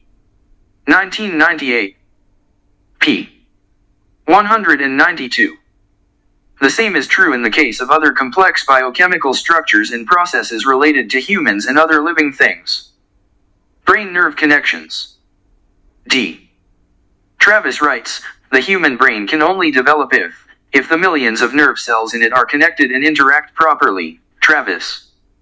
2000 C. Since, according to scientists, consciousness in all the variety of its functions is a product of brain activity, these relationships are of great importance. In addition to vague assumptions about the existence of some leading molecules and the all-encompassing belief that connections between nerve cells were formed as a result of evolution, scientists have not provided a detailed explanation for the emergence of these connections. Based on experiments carried out on fruit flies, scientists claim to have found a gene that is believed to be responsible for 38,000 different homing molecules. Even so, their finding poses another insoluble problem for evolutionists. How can one gene define the code for such a huge number of molecules? And how are these 38,000 different guidance molecules distributed in the right way to form the necessary connections between neurons in the Drosophila brain? Even if we assume that it will be possible to find out, how can you imagine that a much more complex human brain arose from the brain of a fly as a result of DNA mutations and natural selection? Placenta. Another problem facing evolutionists is the origin of the placenta in mammals. The DNA of the embryo is a combination of the DNA of the mother and father. Since the DNA of the embryo is different from the mother's DNA, the mother's body must reject it as foreign tissue. But this does not happen because the placenta isolates the fetus from direct contact with the mother's immune system. The placenta also supplies the fetus with nutrients and removes waste from its body. Harvey D. Kleeman, a reproductive biologist at Yale University, states, in many ways, the placenta acts as a scuba for the fetus, as well as a mother's pregnancy management center. According to supporters of the theory of evolution, before the appearance of placental mammals, all land animals laid eggs. In his Science News article, John Travis writes, as with most other evolutionary strains, the origin of the placenta is shrouded in obscurity. But this does not prevent biologists from speculating on this account. Travis. 2000 D. p. 318. However, speculation has nothing to do with scientific explanation, which in these cases simply does not exist. But he writes, over the past 10 years, the Journal of Molecular Evolution has published more than 1,000 articles. But none of them gives a detailed description of the intermediate stages in the development of complex biochemical structures. And this is not a feature of this edition. We will not find any detailed descriptions of models of intermediate stages in the development of complex biomechanical structures in such publications as Proceedings of the National Academy of Science, Nature, Science, Journal of Molecular Biology, and, according to my information, neither in one other scientific publication, p. 1998, p. 183. Similarities between primates and humans. Physical anthropologists and other scientists have attempted to use genetics to explain the supposed evolutionary relationship between humans, chimpanzees, and gorillas. Who is closer to us, chimpanzees or gorillas? And are these humanoid closer to each other than to humans? Research has yielded very different results. According to researcher Marx, some scientists argue that in terms of chromosome structure, humans are closest to gorillas, while others are related to humans with chimpanzees, and still others find the greatest similarity in the structure of chromosomes in chimpanzees and gorillas. DNA studies in the mitochondria of cells show that humans, chimpanzees, and gorillas are equally close to each other. The DNA in the cell nuclei of humans, chimpanzees, and gorillas differs, with the structure of the X chromosome being closest to chimpanzees and gorillas, and by the structure of the Y chromosome, chimpanzees, and humans. Trying to find a pattern in these contradictions, many scientists proceed from the belief in the superiority of genetic data over all others. However, Marx questions this position. Molecular studies of anthropological systematization problems seem to suffer from weak control over their quality, hasty generalizations, conflicting conclusions, and the unfounded conviction that if two studies lead to different results, then you should trust the data obtained using genetic analysis. Marx. 1994. p. 65. Sibley and Alquist claim that with the help of molecular methods, DNA hybridization, they succeeded in reconstructing the phylogenetics of chimpanzees, gorillas, and humans. Sibley, Alquist. 1984. p. 11. According to them, the genetic data showed that the first chimpanzees descended from gorillas, and from them humans arose. However, Marx notes, they came to this conclusion through 1. Placing the correlated points along the regression line and recalculating their values, 2. Replacing control values during the experiment, 3. Introducing precise changes based on an arbitrary variable. Marx. 1994. p. 65. In this regard, Marx writes, the lack of mention of these manipulations in the protocols of experiments is. The research of Sibley and Alquist is not only flawed by these technical shortcomings, but also by dubious assumptions. According to Marx, these premises boil down to the following. 1. Humans descended from chimpanzees or from gorillas in two stages, i.e., chimpanzees descended from gorillas, and humans descended from chimpanzees, or gorillas descended from chimpanzees, and humans descended from gorillas. 2. This process can be traced with the help of genetic research and theory in their current state. Marx. 1994. p. 69. Marx explains, these premises are pernicious because they distort scientific facts. First of all, it must be borne in mind that we do not know for sure whether chimpanzees, humans, and gorillas are links in the same chain or branches of the same branch. Marx. 1994. p. 69. So it is entirely possible that humans, chimpanzees, and gorillas all descend from a common unknown ancestor. For many years, evolutionists have argued that the DNA of humans and chimpanzees is 97% identical. According to scientists, this proves an evolutionary relationship between these two species. However, this statement has several inaccuracies. First of all, 97% similarity was established by rough DNA hybridization. Sibley, Alquist. 1987.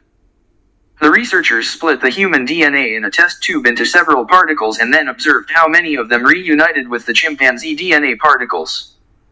97% of the particles are reunited, and the remaining 3% are not.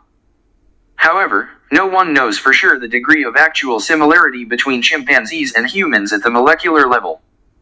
The human genome has only recently been deciphered. A sequence of approximately 3 billion nucleotide bases was obtained. It is like a sequence of letters in a book in a foreign language. To read this book, you will need to break down this sequence into words and sentences and understand their meaning.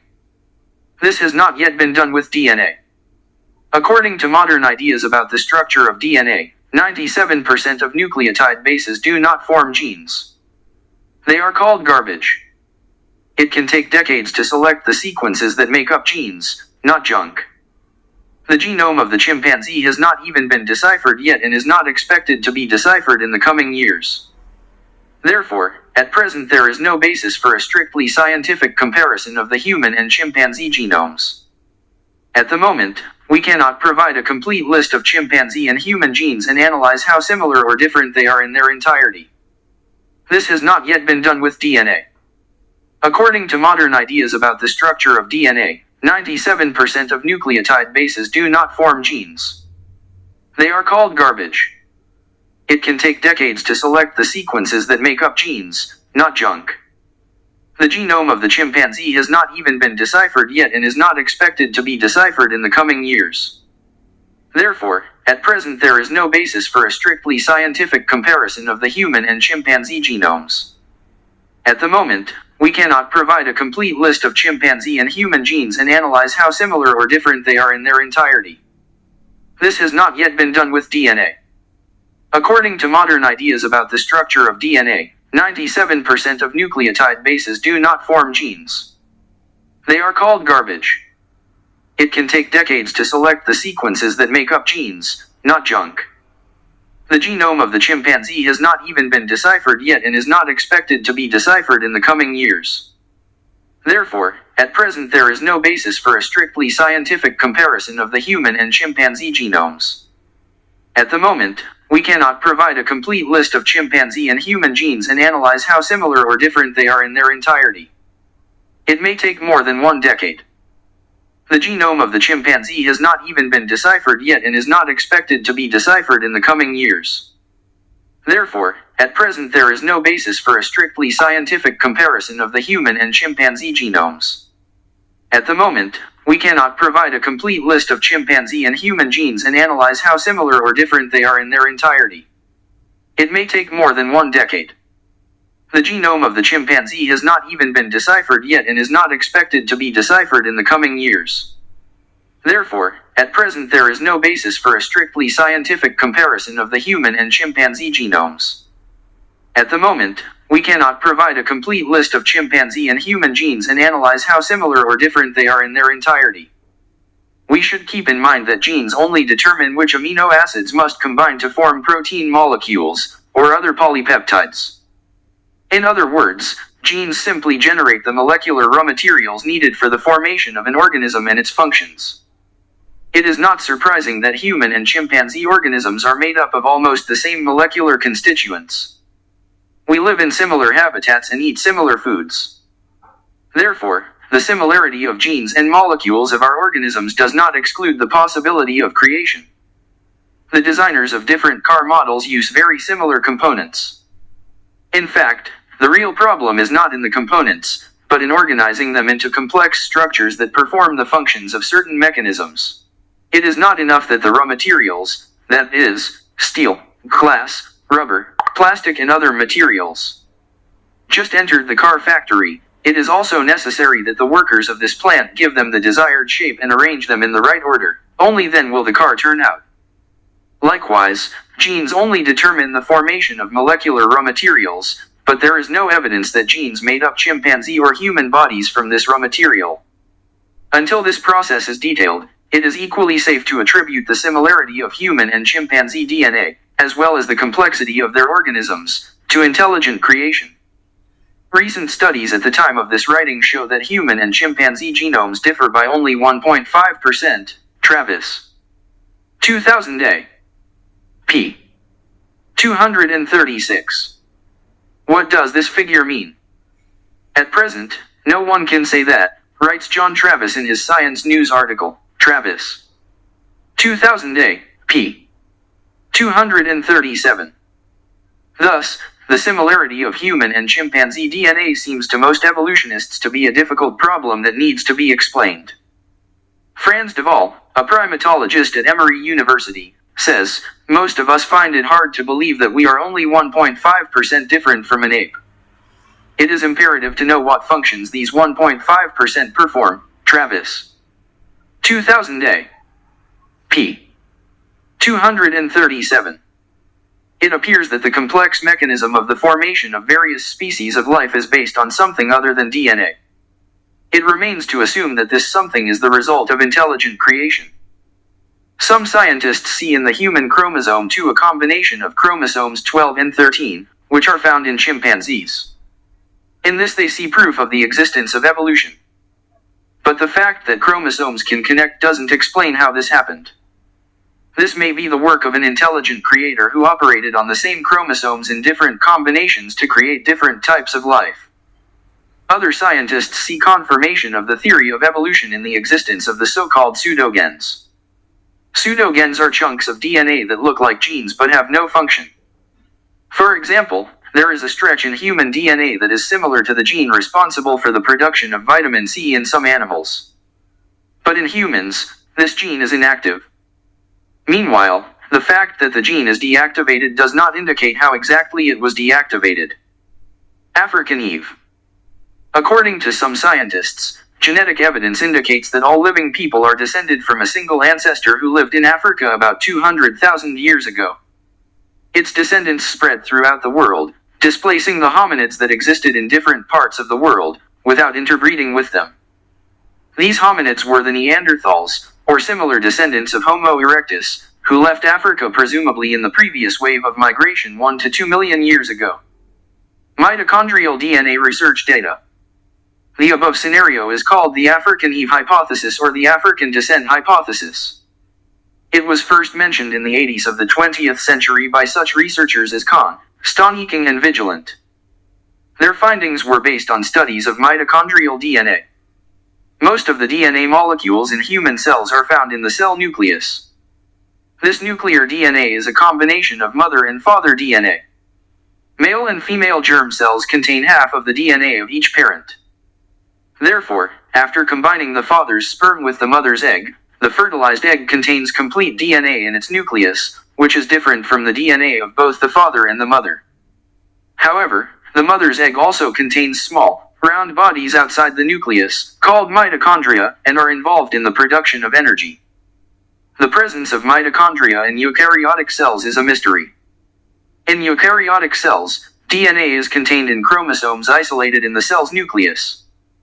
In prokaryotic cells, there is no nucleus, and DNA simply floats in the cellular cytoplasm. Almost all living organisms in our time are either one eukaryotic cell, or many such cells. Only bacteria and blue-green algae are made up of prokaryotic cells.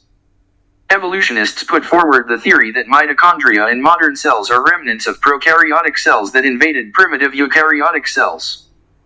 If this was indeed the case, then this could have happened, most likely, at the earliest stages of the evolutionary process, when only unicellular organisms existed. In this case, one would expect that the mitochondria of all living things will be similar to each other. However, DNA in mammalian mitochondria cannot be classified as either eukaryotic or prokaryotic. In addition, the mitochondrial genetic code of mammals is different from the so-called universal genetic code. The mitochondria in mammals are very different from the mitochondria of other organisms. For example, the mitochondria of yeast bacteria differ not only in their genetic code, but also in the order of the genes and the distance between them, as well as in the fact that in some cases they contain intermediate sequences. These radical differences make it difficult to draw conclusions about the evolution of mitochondria. Anderson et al. 1981. p. 464. In other words. But let's get back to the main question. In mammals, the mitochondria in the egg have their own DNA.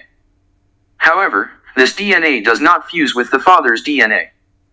Therefore, we all have mother's DNA in our mitochondria. Our mother got mitochondrial DNA from her own mother and so on.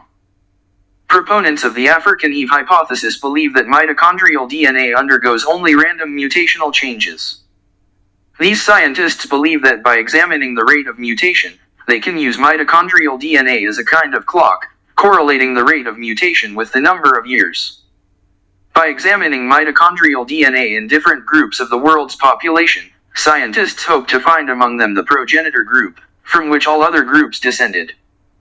Scientists believe that the progenitor group, which should be older than all others, can be calculated using computer programs that make up the genealogical tree of different peoples.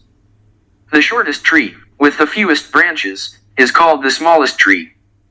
Scientists are confident that it can be used to trace the historical relationship of various groups. The root of this tree is the progenitor group. According to the theory of evolution, mitochondrial DNA in this group should have the greatest number of variations, as a consequence of mutations, among all groups. According to scientists, research in this direction will help to discover where and when this group existed. However, some scientists argue that such a biological clock does not show the exact time and that the genetic information contained in the mitochondrial DNA of modern groups. In one of the first reports on the African Eve hypothesis, researchers cited the results of analysis of the mitochondrial DNA of modern groups from different parts of the world. They analyzed the sequence of nucleotide bases located in a specific region of mitochondrial DNA in all participants in the study. Then, using a computer program, they sorted these sequences, called haplotypes, and based on them they compiled a family tree. According to the report of this study, the root of this tree is an African group, Kin et al. 1987.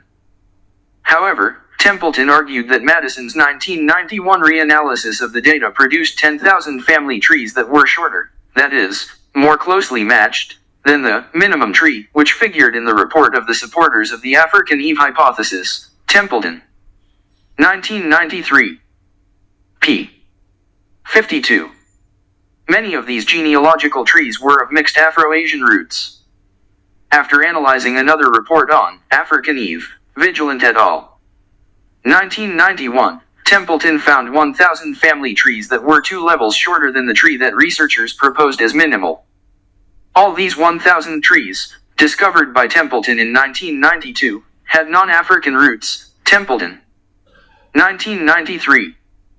p. 53. This is consistent with the information contained in ancient Sanskrit texts from India, according to which humans originally inhabited the region between the Himalayas and the Caspian Sea. After analyzing another report on African Eve, Vigilant et al. 1991, Templeton found 1,000 family trees that were 2 levels shorter than the tree that researchers proposed as minimal. All these 1,000 trees, discovered by Templeton in 1992, had non-African roots. Templeton. 1993. p. 53. This is consistent with the information contained in ancient Sanskrit texts from India, according to which humans originally inhabited the region between the Himalayas and the Caspian Sea. After analyzing another report on African Eve, Vigilant et al. 1991, Templeton found 1,000 family trees that were 2 levels shorter than the tree that researchers proposed as minimal. All these 1,000 trees, discovered by Templeton in 1992, had non-African roots. Templeton. 1993. p. 53. This is consistent with information contained in ancient Sanskrit texts from India, according to which humans originally inhabited the region between the Himalayas and the Caspian Sea. Why were the results so different? Regarding the African Eve hypothesis talk, Templeton writes, computer programs cannot guarantee that a minimal tree is calculated correctly from such a large amount of information, since the state space is too large for exhaustive search. For example, based on the 147 haplotypes reported by Stoniking, Bhatia, and Wilson, Stoniking et al. 1986, 1.68 to 10,294 family trees can be compiled. Finding a minimal tree among so many options is a matter of enormous difficulty. Computer programs select a tree that has the minimum number of branches only in relation to a subset of the total number of possible trees. The choice of the subset depends on the order in which the data is entered into the computer.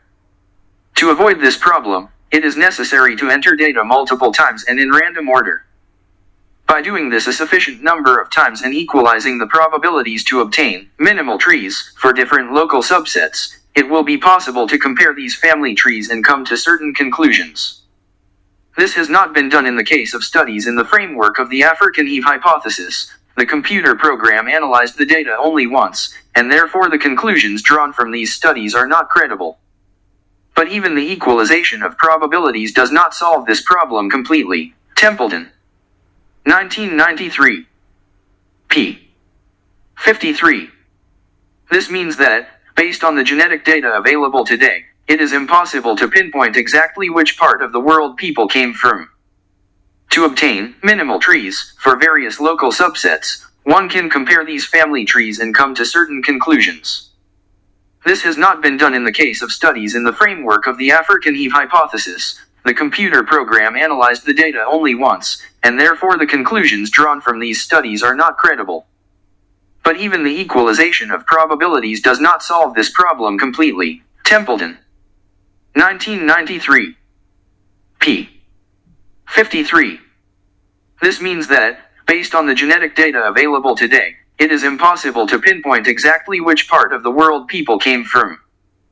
To obtain minimal trees for various local subsets, one can compare these family trees and come to certain conclusions. This has not been done in the case of studies in the framework of the African Eve hypothesis. The computer program analyzed the data only once, and therefore the conclusions drawn from these studies are not credible. But even the equalization of probabilities does not solve this problem completely. Templeton, 1993. p. 53. This means that, based on the genetic data available today, it is impossible to pinpoint exactly which part of the world people came from. This has not been done in the case of studies in the framework of the African Eve hypothesis. The computer program analyzed the data only once, and therefore the conclusions drawn from these studies are not credible. But even the equalization of probabilities does not solve this problem completely. Templeton, 1993. p. 53. This means that, based on the genetic data available today, it is impossible to pinpoint exactly which part of the world people came from. This has not been done in the case of studies in the framework of the African Eve hypothesis. The computer program analyzed the data only once, and therefore the conclusions drawn from these studies are not credible. But even the equalization of probabilities does not solve this problem completely. Templeton, 1993. p. 53. This means that, based on the genetic data available today, it is impossible to pinpoint exactly which part of the world people came from. In addition to inaccurate conclusions about a minimal tree with African roots, proponents of the African Eve hypothesis, Kin et al. 1987, Vigilant et al. 1991, have also made misleading statements about the degree of mitochondrial DNA diversity among races and peoples. These researchers proceeded from the assumption that mutations occur at a constant rate and therefore the group with the greatest internal diversity of mitochondrial DNA must be the oldest compared to the others. Since the African group is more intrinsically diverse than the Asian or European groups, the researchers concluded that the African population is older than all others. However, Templeton notes that no statistics have been provided on this issue in the reports. Templeton, 1993. p. 56. He notes that when proper statistical methods are applied, there is no significant discrepancy between the mitochondrial DNA of Africans, Europeans, and Asians. Templeton, 1993. p. 53.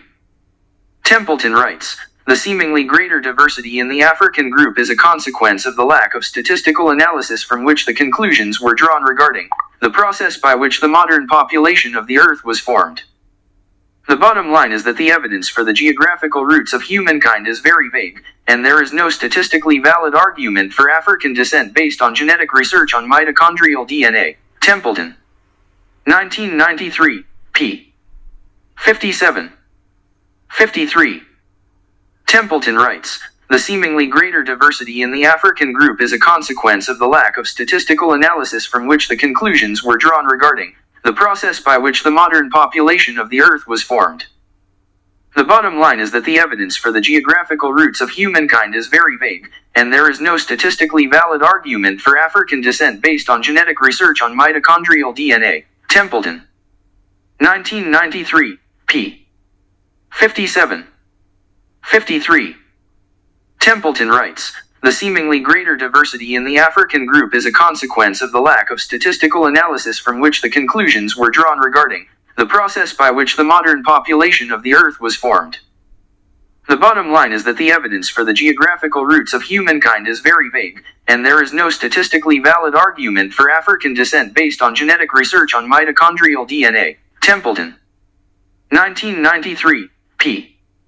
57.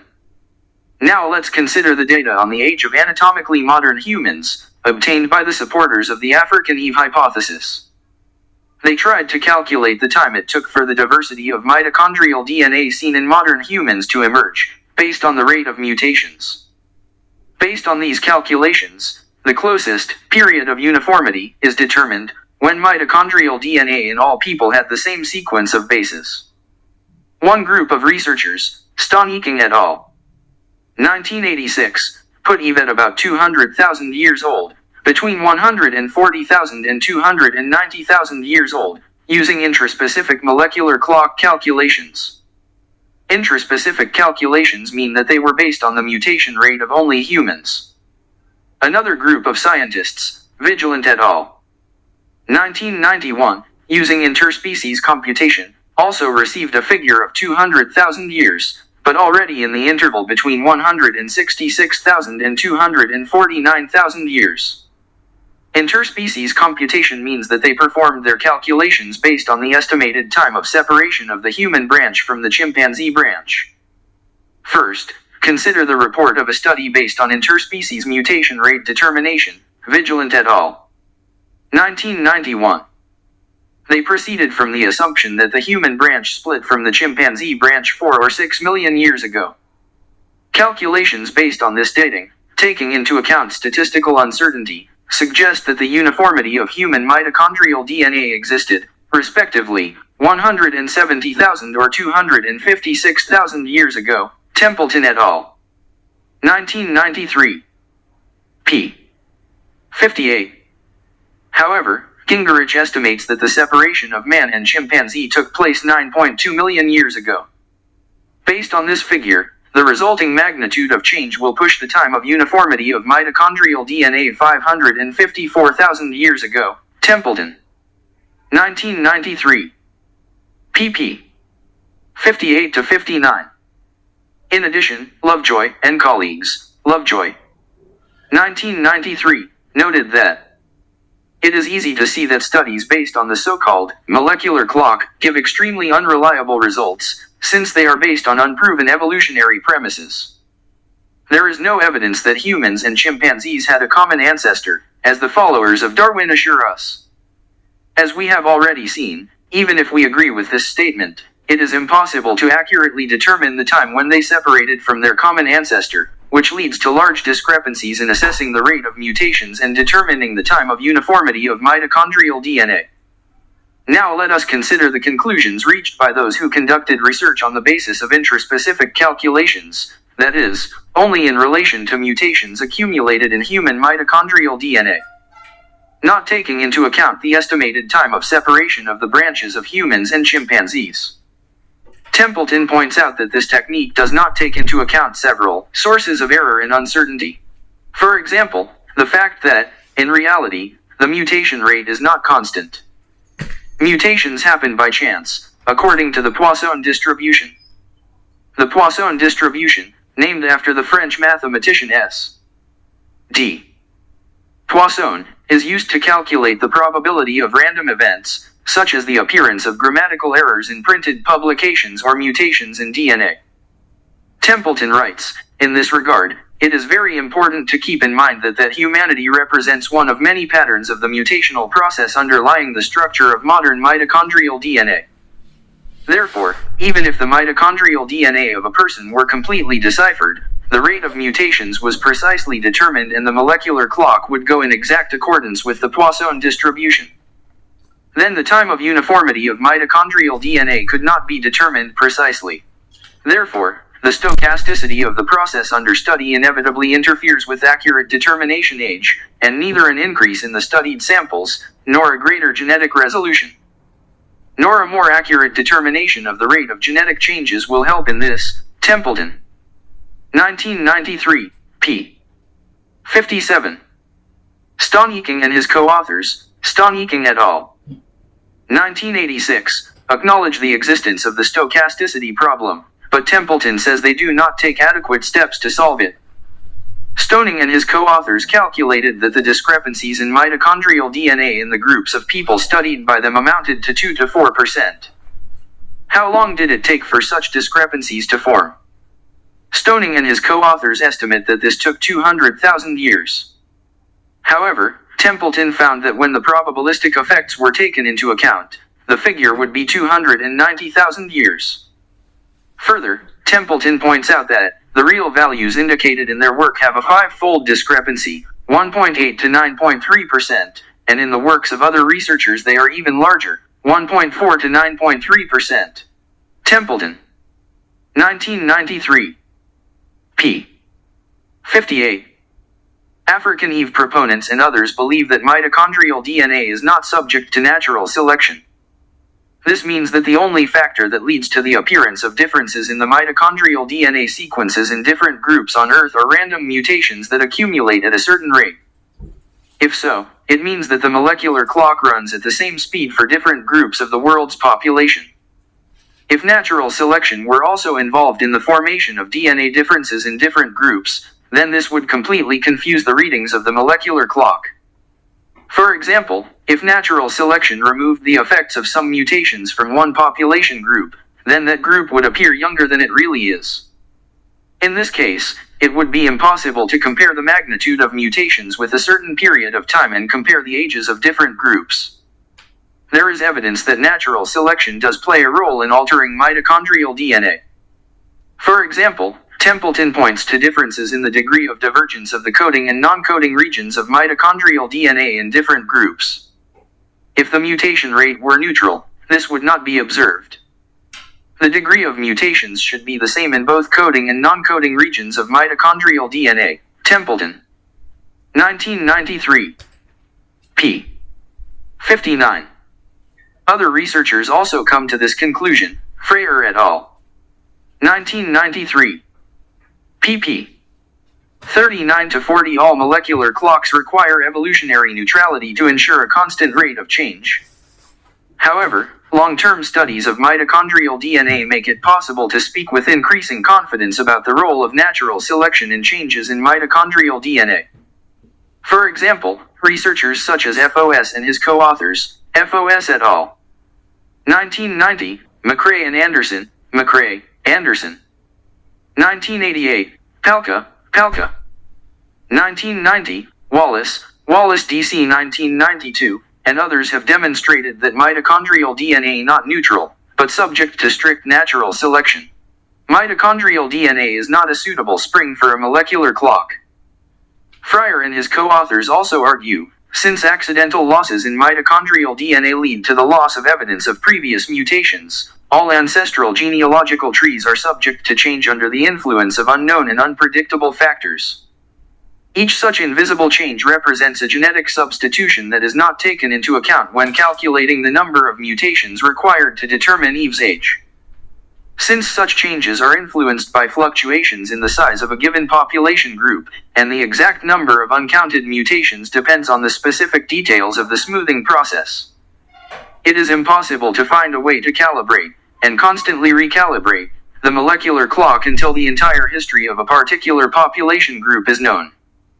Taking into account the fact.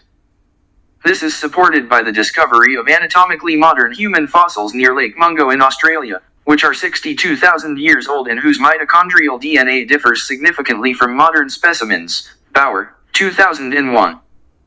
This shows that the pathways of mitochondrial DNA development cannot be traced, and calls into question the accuracy of the molecular clock based on mitochondrial DNA. There are also other factors affecting mitochondrial DNA mismatches in modern populations around the world that call into question the accuracy of molecular clock calibration based on mitochondrial DNA mutation rates. One of these factors is the demographic expansion of population groups. If the population grows faster in one region than in another, this could lead to a greater diversity of mitochondrial DNA in that group. This diversity does not suggest that one group is older than another or is the source of other groups in other regions. Also, the discrepancies observed in different groups may indicate not the movement of the group from one region to another, but the movement of genes within one group inhabiting a vast area.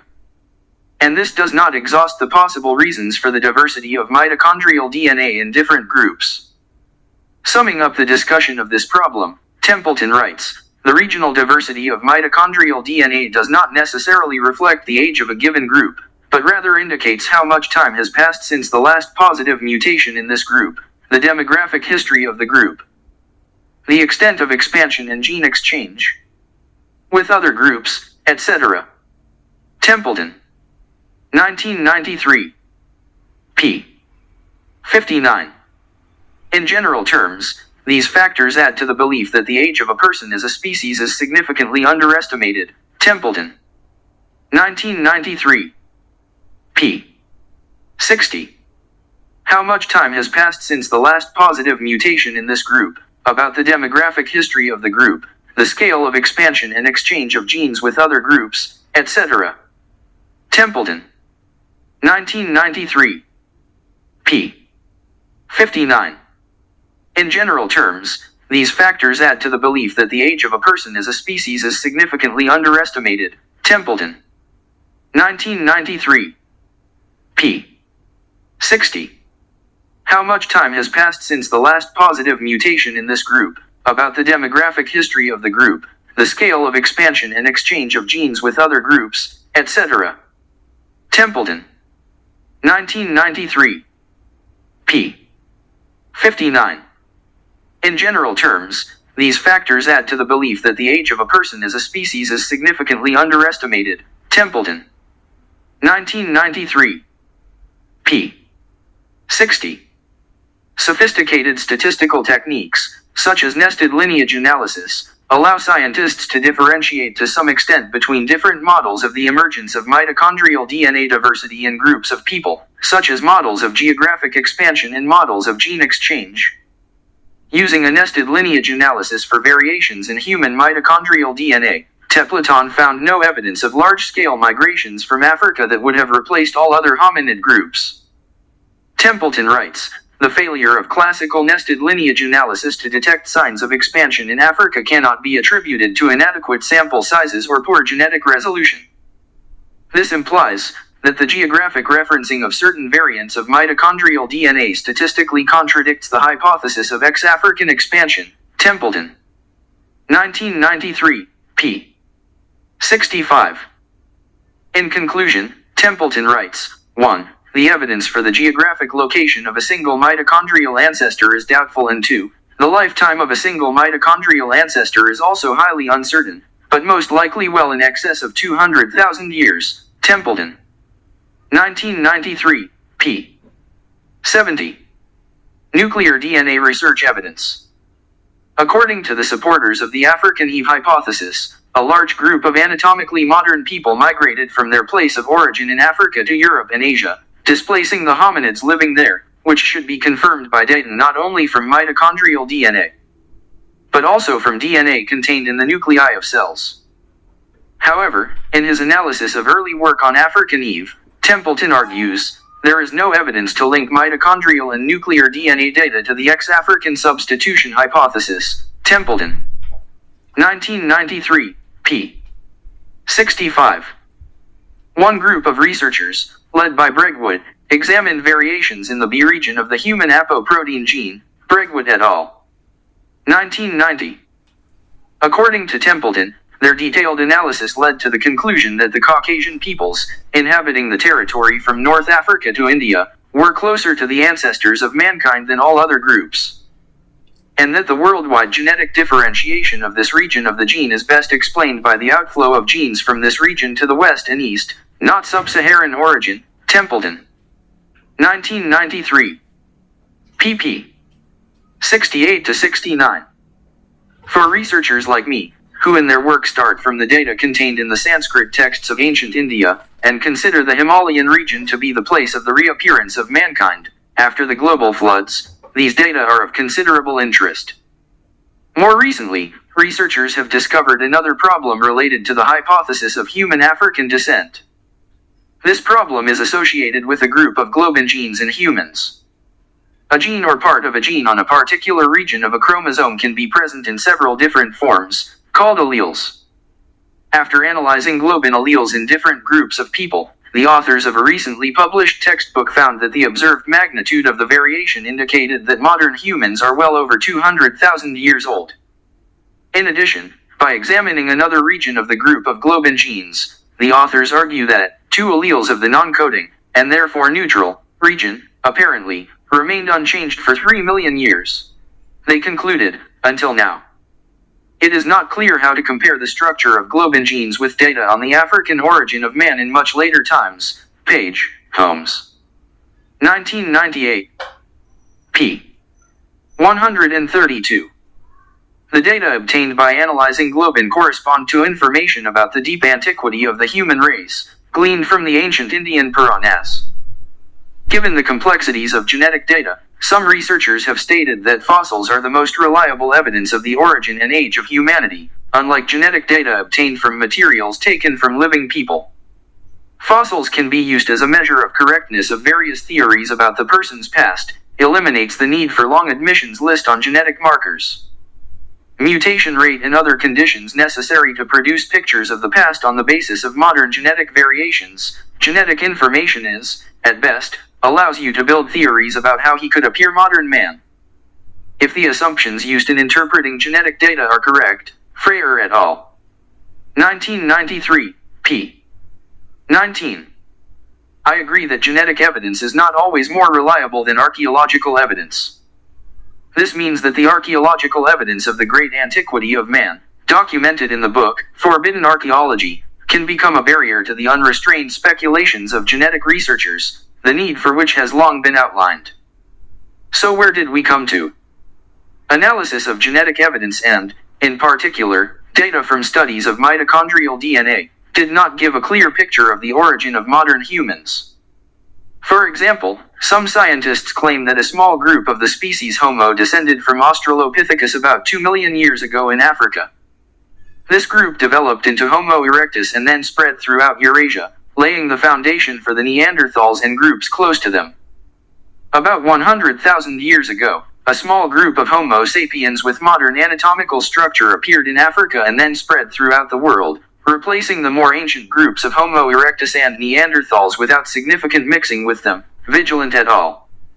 1991, Stoniking et al. 1986. These anatomically modern humans then evolved in different regions of the world into the different races that we meet today. Other scientists, based on the same genetic, archaeological, and paleontological evidence, come to the conclusion that different races of anatomically modern humans arose simultaneously in different parts of the world directly from the groups of Homo erectus and the Neanderthals who inhabited those parts of the world. Templeton. 1993. According to this theory, humans with modern anatomical structures arose in large groups in large geographic areas, rather than in a small closed group limited to a small geographic region. Still others believe that initially there was a small group of anatomically modern people, limited by a small area of distribution, with the difference that the division into races occurred among them even before they spread beyond the boundaries of their region of habitation. After that, racial groups migrated to other regions and there increased their numbers. Rogers, Yord. 1995. p. 1. In short, we can only say that there is great uncertainty associated with genetic evidence and its interpretation. Y chromosomes. When discussing mitochondrial DNA, I briefly mentioned nuclear DNA, which is found in the nuclei of human cells, and gave several examples in this regard. Let's now take a closer look at another example of this kind of evidence, the Y chromosome. In humans, there are 23 pairs of chromosomes in the nucleus of each cell. One of these pairs determines the gender of an individual. A pair of sex chromosomes in women consists of two X chromosomes, XX. A pair of sex chromosomes in males consists of one X chromosome and one Y chromosome, XY. So what determines the gender of each of us? Reproductive cells, sperm and egg, are different from other cells in the body. Non-reproductive cells have a complete set of 23 pairs of chromosomes, that is, 46 chromosomes. As for the sperm and the egg, they contain only half of this number, 23 chromosomes instead of 23 pairs of chromosomes. When a sperm and an egg fuse, a complete set of chromosomes, 46 or 23 pairs, is restored. An X chromosome is always present in an egg that has arisen in a female body, since a female pair of sex chromosomes consists of these two chromosomes. Therefore, when dividing a pair of XX, each egg always contains one X chromosome. But since in men the sex chromosomes form an XY pair, when dividing in the sperm, either an X chromosome or a Y chromosome can be found. When a sperm carrying an X chromosome merges with an egg, a pair of XX sex chromosomes is formed in the fertilized egg, as a result of which a girl develops from it. If the sperm with the Y chromosome merges with the egg, then a pair of XY sex chromosomes will appear in the egg, and a boy will be born. The Y chromosome is passed only from father to son. Women do not carry this chromosome. Some parts of a chromosome undergo a process called recombination, when parts of one chromosome are replaced by parts of another. However, a large portion of the Y chromosome does not lend itself to such changes. In theory, the only changes that can occur to this section of the Y chromosome will be random mutations. The Y chromosome is the male version of mitochondrial DNA, transmitted only from the mother and also not amenable to change, except in the case of arbitrary mutations. Therefore, the Y chromosome can be used in studies of human origins in the same way as mitochondrial DNA, as a molecular clock and a geographic locator. Some researchers have suggested that in addition to African Eve, there was also an African Adam, or, as he is also called, Y chromosomal Adam. However, we will see further that the conclusions drawn from studies of the Y chromosome have many shortcomings, and therefore some researchers regard Y chromosomal Adam as a statistical convention, the fruit of dubious evolutionary assumptions. Bauer. 2000a. In the May 26, 1995 issue of the journal Science, Robert L. Dorrit of Yale University and his co-authors published the results of a study of the ZFY gene variation on the Y chromosome of 38 people from different parts of the world. They compare these variations to those found in chimpanzees. Translating the magnitude of the variation to a scale of years, Dorrit proceeded from the assumption that the human branch split from the chimpanzee branch about 5 million years ago. This allowed him to come to the conclusion that all the people he studied came from a single ancestor who lived about 270,000 years ago. This figure differs from the generally accepted 200,000 years old, derived from mitochondrial DNA studies, Adler. 1995. However, an article in Science News indicates that Dorrit and his co-authors acknowledge that. In the November 23, 1995 issue of the journal Nature, Michael Hammer of the University of Arizona at Tucson publishes the results of a study of Y chromosome variations in 8 Africans, 2 Australians, 3 Japanese and 2 Europeans. He concludes that they all had a common ancestor who lived 188,000 years ago. The geographic location of the common ancestor has not been precisely determined. Hammer also suggested that a reanalysis of Dorrit's data would show that the closest ancestor of the individuals studied lived between 160,000 and 180,000 years ago. Ritter. 1995. In 1998, Hammer and several of his co-authors published the results of a more thorough study of variations in the human Y chromosome. According to the data obtained, the age of the studied variations was 150,000 years, and the African group was named the root of the statistical tree. Using the nested method of root analysis, scientists, based on the study of the Y chromosome, identified 2 migration routes of its carriers. One of the routes was heading from Africa to the Old World, and the other, from Asia back to Africa. Thus, the high level of genetic variation in the Y chromosome, found earlier in Africa, may in part be the result of such two-way migration, the researchers argue. Hammer et al. 1998. p. 427. Hammer and a group of other scientists came to similar conclusions when they examined the YAP region of the Y chromosome in 1997, Hammer et al. 1997. In the November 2000 issue of Nature Genetics, Peter Underhill and his co-authors argue that, according to a study of the Y chromosome, the closest common male ancestor of modern humans lived in East Africa, from where he migrated to Asia for 39,000 to 89,000 years ago. By comparison, mitochondrial DNA data show that our common female ancestor left Africa 143,000 years ago. Underhill makes the simple conclusion that the rate of change in Y chromosome and mitochondrial DNA is different, Bauer 2000a. But as in the case of mitochondrial DNA, no one knows for certain the rate of changes in the Y chromosome. In an article in Science News, Bauer states, new analysis has shown that regions of the Y chromosome have significantly fewer variations than regions of DNA studied on other chromosomes. The researchers believe that the low level of genetic variation may be a consequence of natural selection, that is, in our case, the result of the spread of beneficial Y chromosome mutations after people migrated from Africa. Scientists acknowledge that this scenario nullifies the molecular clock, making it impossible to obtain reliable information on mutation rates by examining the Y chromosome, Bauer 2000a.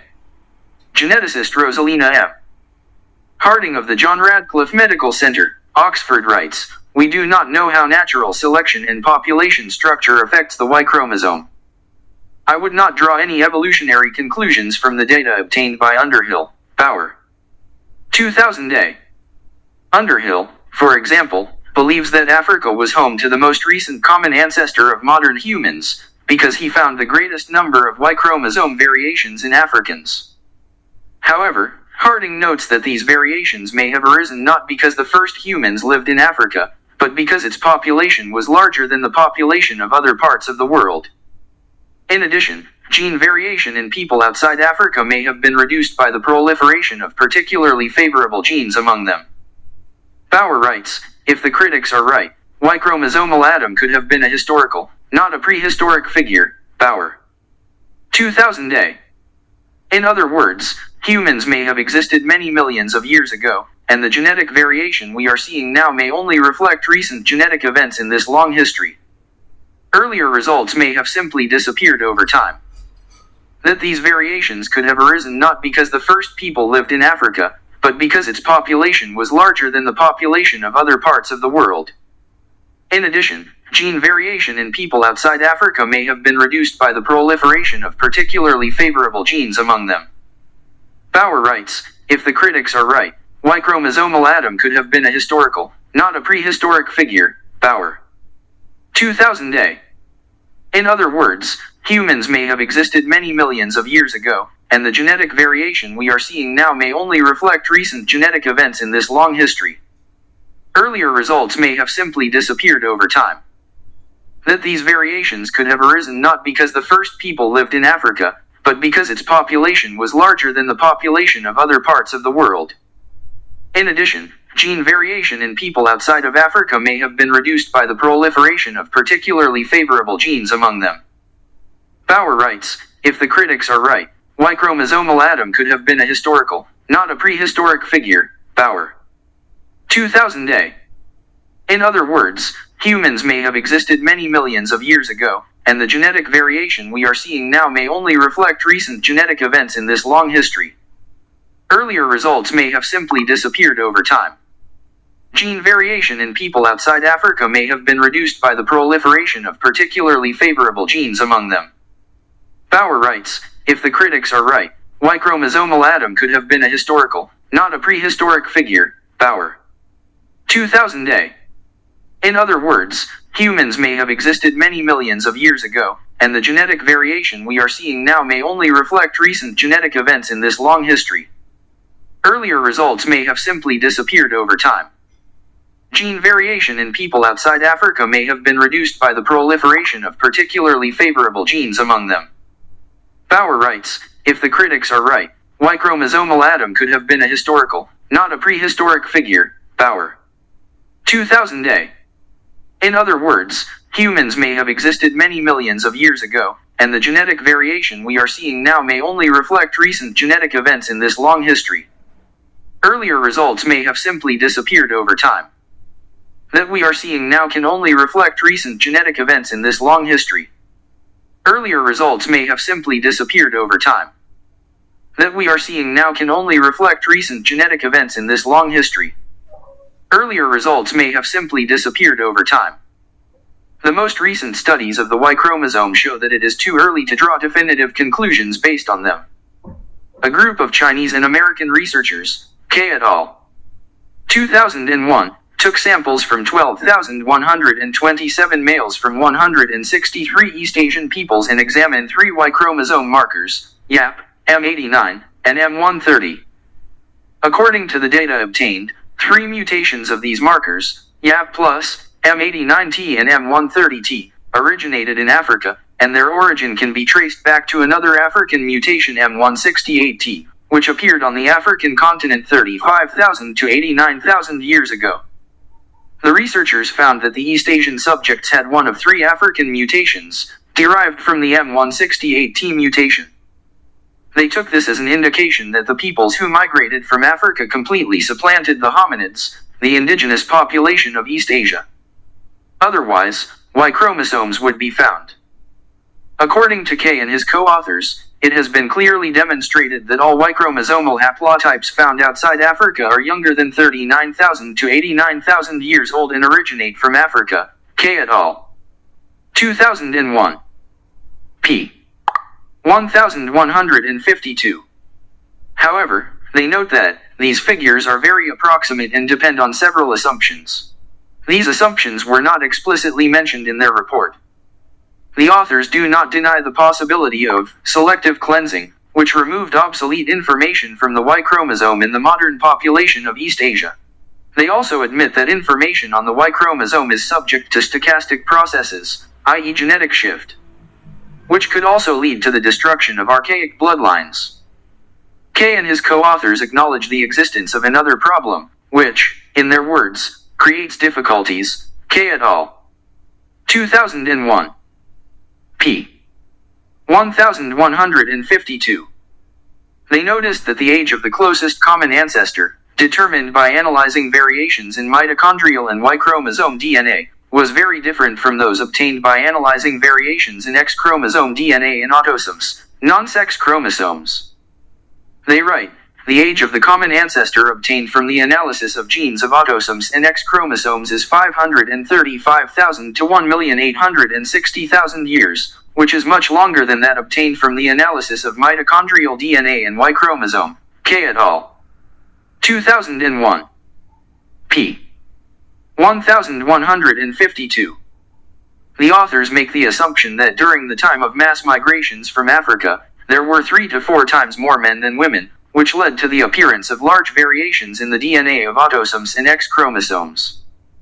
According to Milford Walpoff, a staunch supporter of the theory of the simultaneous origin of humans in different regions of the world, it is not surprising that the Y chromosome has signs of African origin, since Africa has long outnumbered all other regions in terms of population.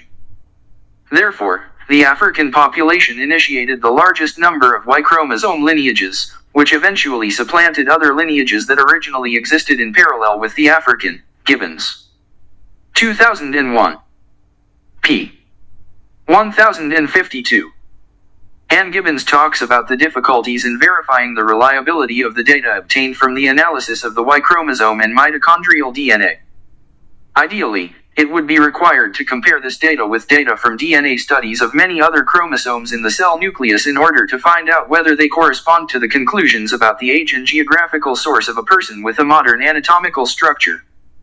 However, Gibbons notes, dating nuclear bloodlines is challenging because most nuclear DNA, unlike mitochondrial DNA and Y chromosomes, intermixes when homologous chromosomes exchange their genetic material when an egg and a sperm fuse.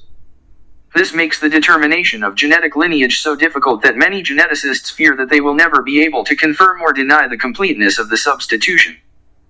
Rosalind Harding says, genetic tests don't give a clear picture. Only fossils can answer this question. Gibbons. 2001. p. 1052. Dating nuclear bloodlines is challenging because most nuclear DNA, unlike mitochondria and Y chromosomes, intermixes when homologous chromosomes exchange their genetic material when an egg and a sperm fuse. This makes the determination of genetic lineage so difficult that many geneticists fear that they will never be able to confirm or deny the completeness of the substitution. Rosalind Harding says, genetic tests don't give a clear picture. Only fossils can answer this question. Gibbons. 2001. p. 1052. Dating nuclear lineages is challenging because most nuclear DNA, unlike mitochondria and Y chromosomes, intermixes when homologous chromosomes exchange their genetic material when an egg and a sperm fuse. This makes the determination of genetic lineage so difficult that many geneticists fear that they will never be able to confirm or deny the completeness of the substitution. Rosalind Harding says, genetic tests don't give a clear picture. Only fossils can answer this question. Gibbons. 2001. p. 1052. This makes the determination of genetic lineage so difficult that many geneticists fear that they will never be able to confirm or deny the completeness of the substitution. Rosalind Harding says, genetic tests don't give a clear picture. Only fossils can answer this question. Gibbons. 2001. p. 1052. This makes the determination of genetic lineage so difficult that many geneticists fear that they will never be able to confirm or deny the completeness of the substitution. Rosalind Harding says, genetic tests don't give a clear picture. Only fossils can answer this question. Gibbons. 2001. p. 1052. Humans and Neanderthals. As we have already seen, one group of scientists claims that modern humans arose from the ape-like Homo erectus in different parts of the world, passing through the stage of Neanderthals or Neanderthal-like. According to this view, called the multi-regional hypothesis, the modern population of Asia descended from the Asian Homo erectus, passing through the Neanderthal-like stage. Likewise, it is assumed that modern Europeans are descended from typical Western European Neanderthals. Several scientists have compared the DNA of humans and Neanderthals in order to clarify their evolutionary connections. However, the data they obtained are ambiguous and can be interpreted in different ways. Scientists led by Matthias Krings extracted DNA samples from the bone of a Neanderthal man whose skeleton was discovered in Germany in the 19th century. Krings et al. 1997. The DNA has been carefully analyzed to make sure it comes from bone and not from biological contamination. This DNA was mitochondrial, that is, passed directly from mother to child. The researchers compared Neanderthal mitochondrial DNA samples with similar DNA taken from 1,600 modern humans from Europe, Africa, Asia, the Americas, Australia, and Oceania. The mitochondrial DNA fragment used for comparison consisted of 327 nucleotide bases. The corresponding sections of mitochondrial DNA of modern humans differed from the sample of mitochondrial DNA of a Neanderthal on average in 27 nucleotide bases out of 327. The DNA of 1,600 modern humans differed from each other on average in 8 nucleotide bases out of 327. Chimpanzees differ from modern humans in 55 nucleotide bases out of 327. From this, scientists concluded that Neanderthals are not closely related to modern humans. If such a connection existed, scientists who have examined the DNA of a Neanderthal have come to the conclusion that his connection with modern Europeans is no closer than that of any other group of modern people. They considered this a refutation of the theory that the modern population of Europe is descended from European Neanderthals. In their opinion, the DNA of Neanderthals testifies in favor of the hypothesis of their African origin, according to which modern people only once arose in Africa about 100,000 years ago, then spread throughout Europe and Asia, replacing the Neanderthal-type hominids and at the same time avoiding significant interbreeding with them. However, these same scientists admit, our findings do not rule out the possibility that Neanderthals shared some of their genes with modern humans. Krings et al. 1997, p. 27. A group of researchers led by Krings studying the DNA of Neanderthals, determined the estimated time of separation of Neanderthals and hominids, from which modern humans descended. In their opinion, humans and chimpanzees separated 4 to 5 million years ago, which follows from the rate of mutation of mitochondrial DNA. Using this data as a starting point, they determined that the separation between humans and Neanderthals occurred 55,000 to 690,000 years ago. But they do acknowledge the possibility of error for an unknown number of years. Krings et al. 1997. p. 25. In other words, the time they indicated is quite approximate. In addition, in their conclusions, they proceed from the assumption that there is an evolutionary connection between humans, chimpanzees, Neanderthals, etc., and the assumption that the connections reflected in their DNA indicate their belonging to the same biological lineage. Following Krings and his colleagues, William Goodwin, a geneticist at the University of Glasgow, extracted several mitochondrial DNA from a Neanderthal infant skeleton found in Mezme Ischia cave in the North Caucasus, Bauer. 2000b. This skeleton is believed to be 29,000 years old. Goodwin compared the resulting mitochondrial DNA of a Caucasian Neanderthal with that of a German Neanderthal, Krings et al. 1997.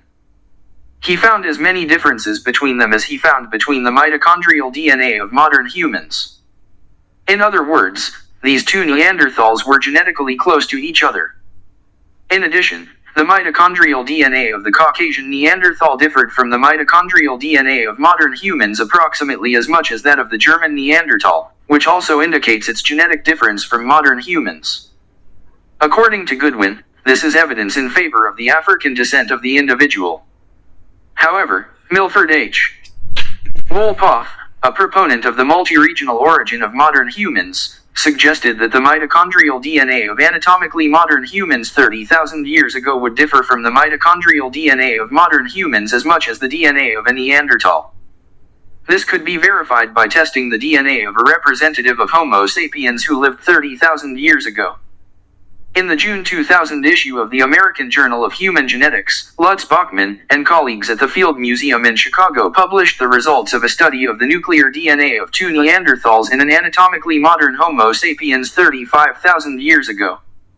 Using a DNA hybridization technique that shows the degree of match between the two samples, they found that Homo sapiens DNA was different from that of a Neanderthal. This confirms the results of the study by Krings and Goodwin. However, the anthropologist Eric Trinkaus does not disclose with them. He notes that the method of DNA hybridization allows you to judge the differences only approximately. According to him, judgments about what differences between species leads to what difference in DNA is purely subjective. Trinkaus himself believes that humans and Neanderthals interbred with each other, meaning by this, that their DNA was similar. However, he argues that the genetic traces of this cross have become so worn out over time that they cannot be detected by a crude method of DNA hybridization. Bauer. 2000c. Recent research on mitochondrial DNA has brought a new element to the debate over the relationship between modern humans and Neanderthals. A group of researchers from the University of Paris Pierre and Marie Curie led by Gregory J. Adcock examined samples of mitochondrial DNA extracted from the skeletons of anatomically modern humans who lived from 2000 to 62,000 years ago. The mitochondrial DNA of the oldest skeleton found near Lake Mungo in Australia was more different from that of modern humans than the mitochondrial DNA of the Neanderthals mentioned above. Bauer. 2001. Therefore, even if the DNA of Neanderthals differs significantly from the DNA of modern humans, this does not exclude the fact that Neanderthals interbred with anatomically modern humans. Be that as it may, the nature of the relationship between modern humans and Neanderthals remains a mystery. Perhaps humans and Neanderthals are only subspecies of the same species. It is also possible that they belong to two different species that interbred with each other. Evolutionary speculation aside, studies of Neanderthal DNA show only that modern humans and Neanderthals existed in parallel. Based on the available genetic data, it is impossible to determine exactly how far back in time their coexistence goes. All of this is consistent with the view expressed in Forbidden Archaeology that anatomically modern humans and other types of hominids have coexisted for an immense period of time. Conclusion: biochemical and genetic data are not as reliable as we are led to believe. As for the search for an answer to the question of the origin of man and the antiquity of his existence, many researchers attach more importance to fossil evidence than genetic evidence. So Freyer and his co-authors write, Freyer et al. 1993. p. 19. Unlike genetic data obtained in the study of materials taken from living people, fossils can be used as a measure of the correctness of certain theories about the past of a person to dispense with a long list of assumptions about genetic markers, mutation rates, and other prerequisites for composing a picture of the past based on modern genetic variation. Genetic information, at best, allows theories about how could appear modern man, if the assumptions used in the interpretation of genetic data are correct. Given how difficult it is to use genetic evidence to develop theories of human origins and antiquity, Oxford University geneticist Rosalind Harding argues, there are no completely accurate genetic tests. We will look for an answer to this question in the fossil remains of people, Gibbons. 2001. p. 1052.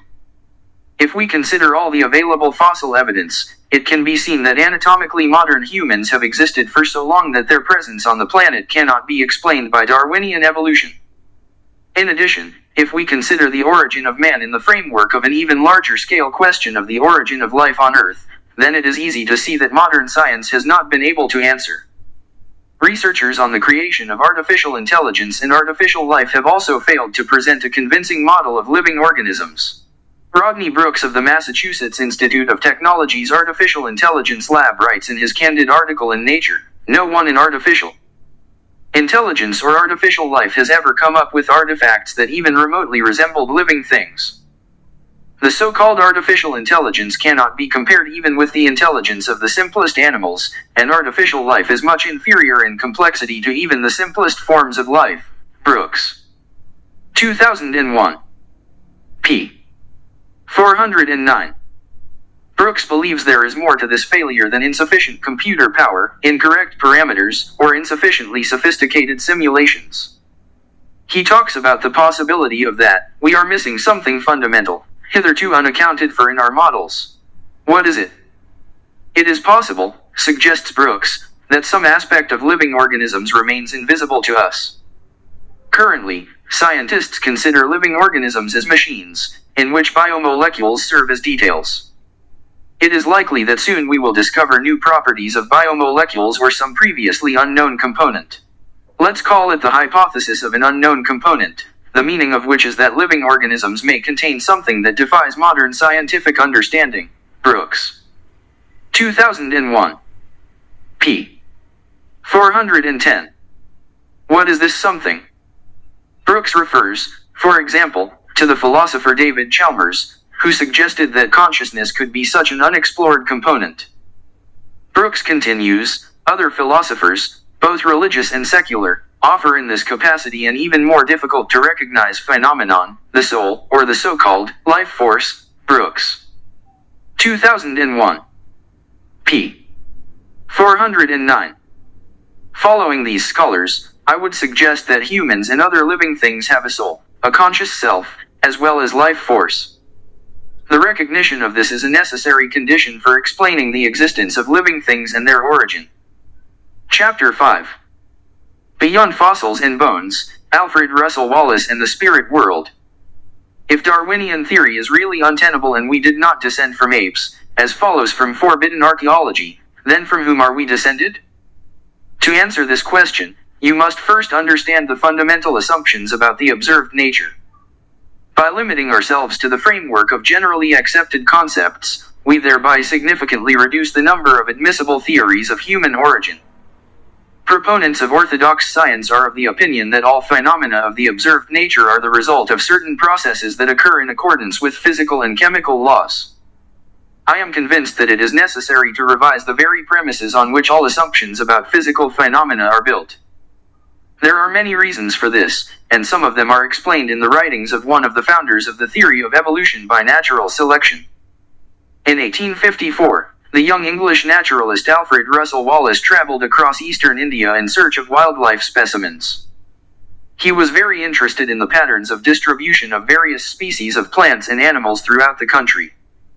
In 1858, Wallace fell ill with tropical fever and, within a few days of enforced rest, wrote a scientific article, where he set out his explanation for just such a spread. Before publication, the work was sent for review to Charles Darwin. Darwin, on the other hand, had been working in England since 1844 on a book on the same topic, on the origin of species in the process of evolution through natural selection. The work of a little-known scientist struck Darwin. It clearly laid out the whole theory of the origin of species. Meanwhile, in the scientific world, primacy is a matter of principle. The authorship of the new theory will belong to whoever is the first to declare it. Concerned, Darwin consulted with close scientific friends and, on their advice, invited Wallace to become co-authors. Wallace agreed, sharing with Darwin the laurels of one of the great evolutionary scientists. Interestingly, Wallace, co-author of the Darwinian theory of evolution, was later engaged in the study of supernatural phenomena. Wallace's biography is not uncommon in works on modern biology and anthropology.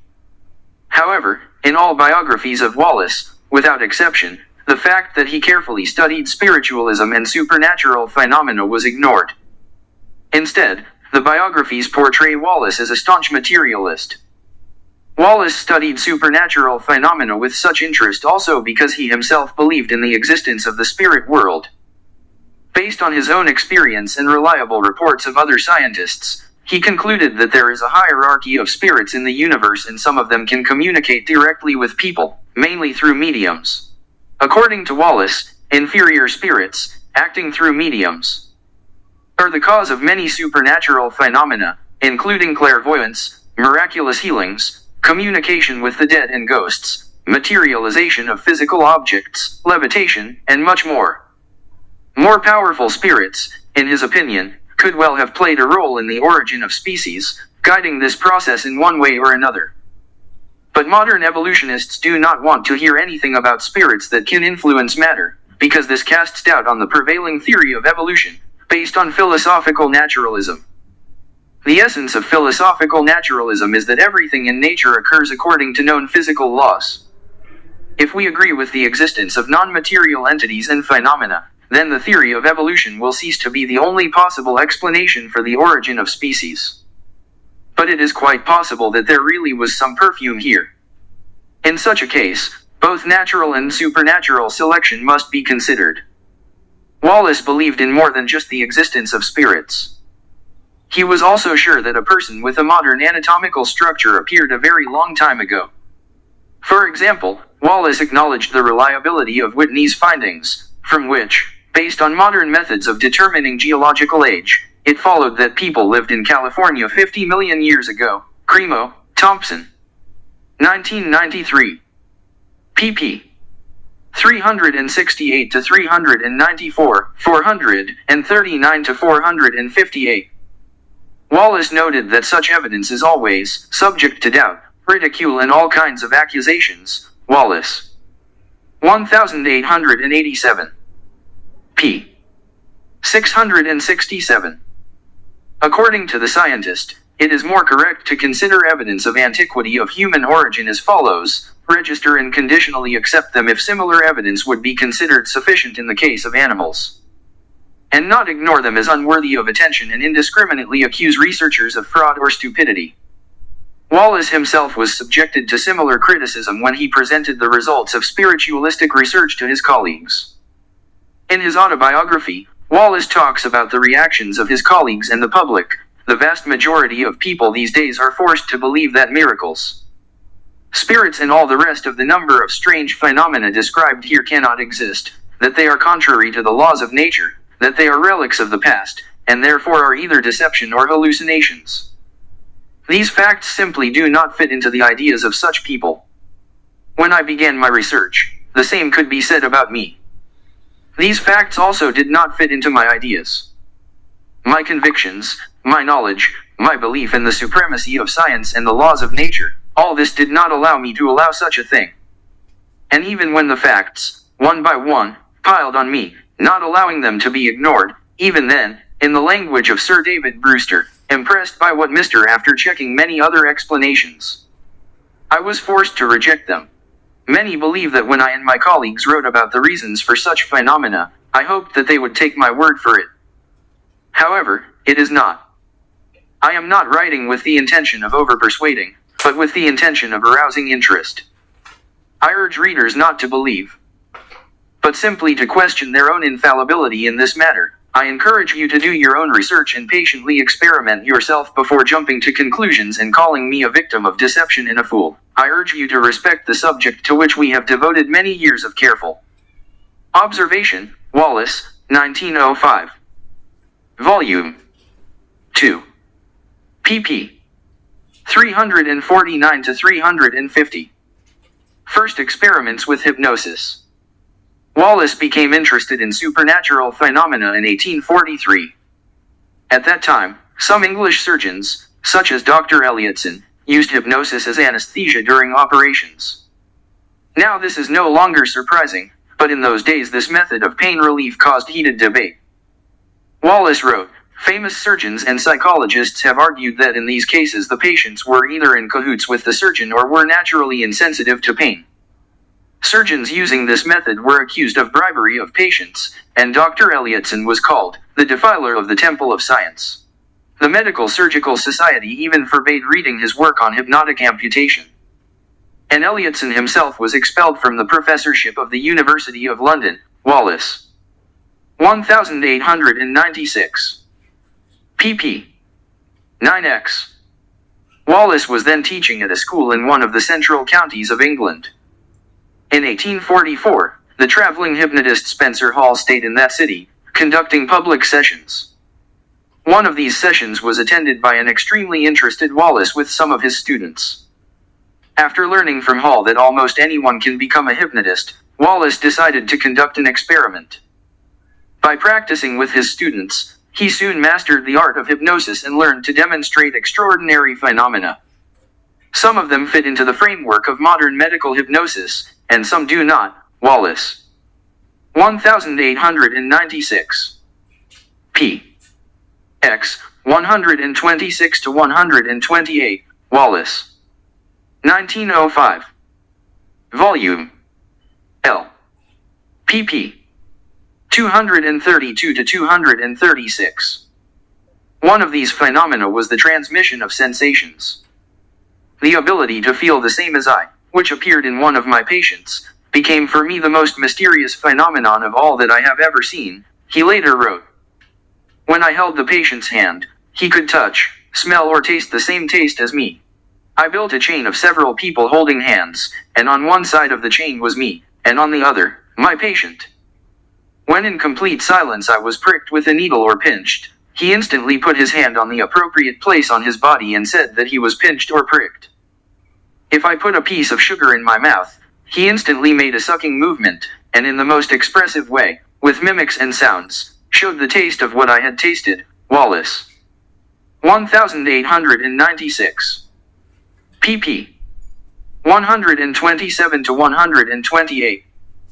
During such experiments, Wallace was always careful to ensure that there was no deception. Wallace. 1896. p. 126. From the reports of other researchers on similar experiments with hypnosis, Wallace concluded that the most amazing phenomena, including clairvoyance, as well as other phenomena known and unknown to hypnotists, are absolutely real. Wallace.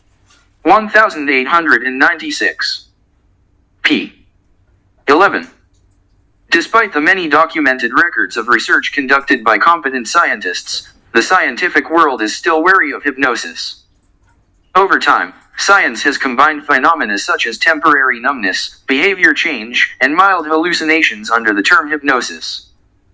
But more extraordinary phenomena such as clairvoyance and sensory transmission have never been accepted by science.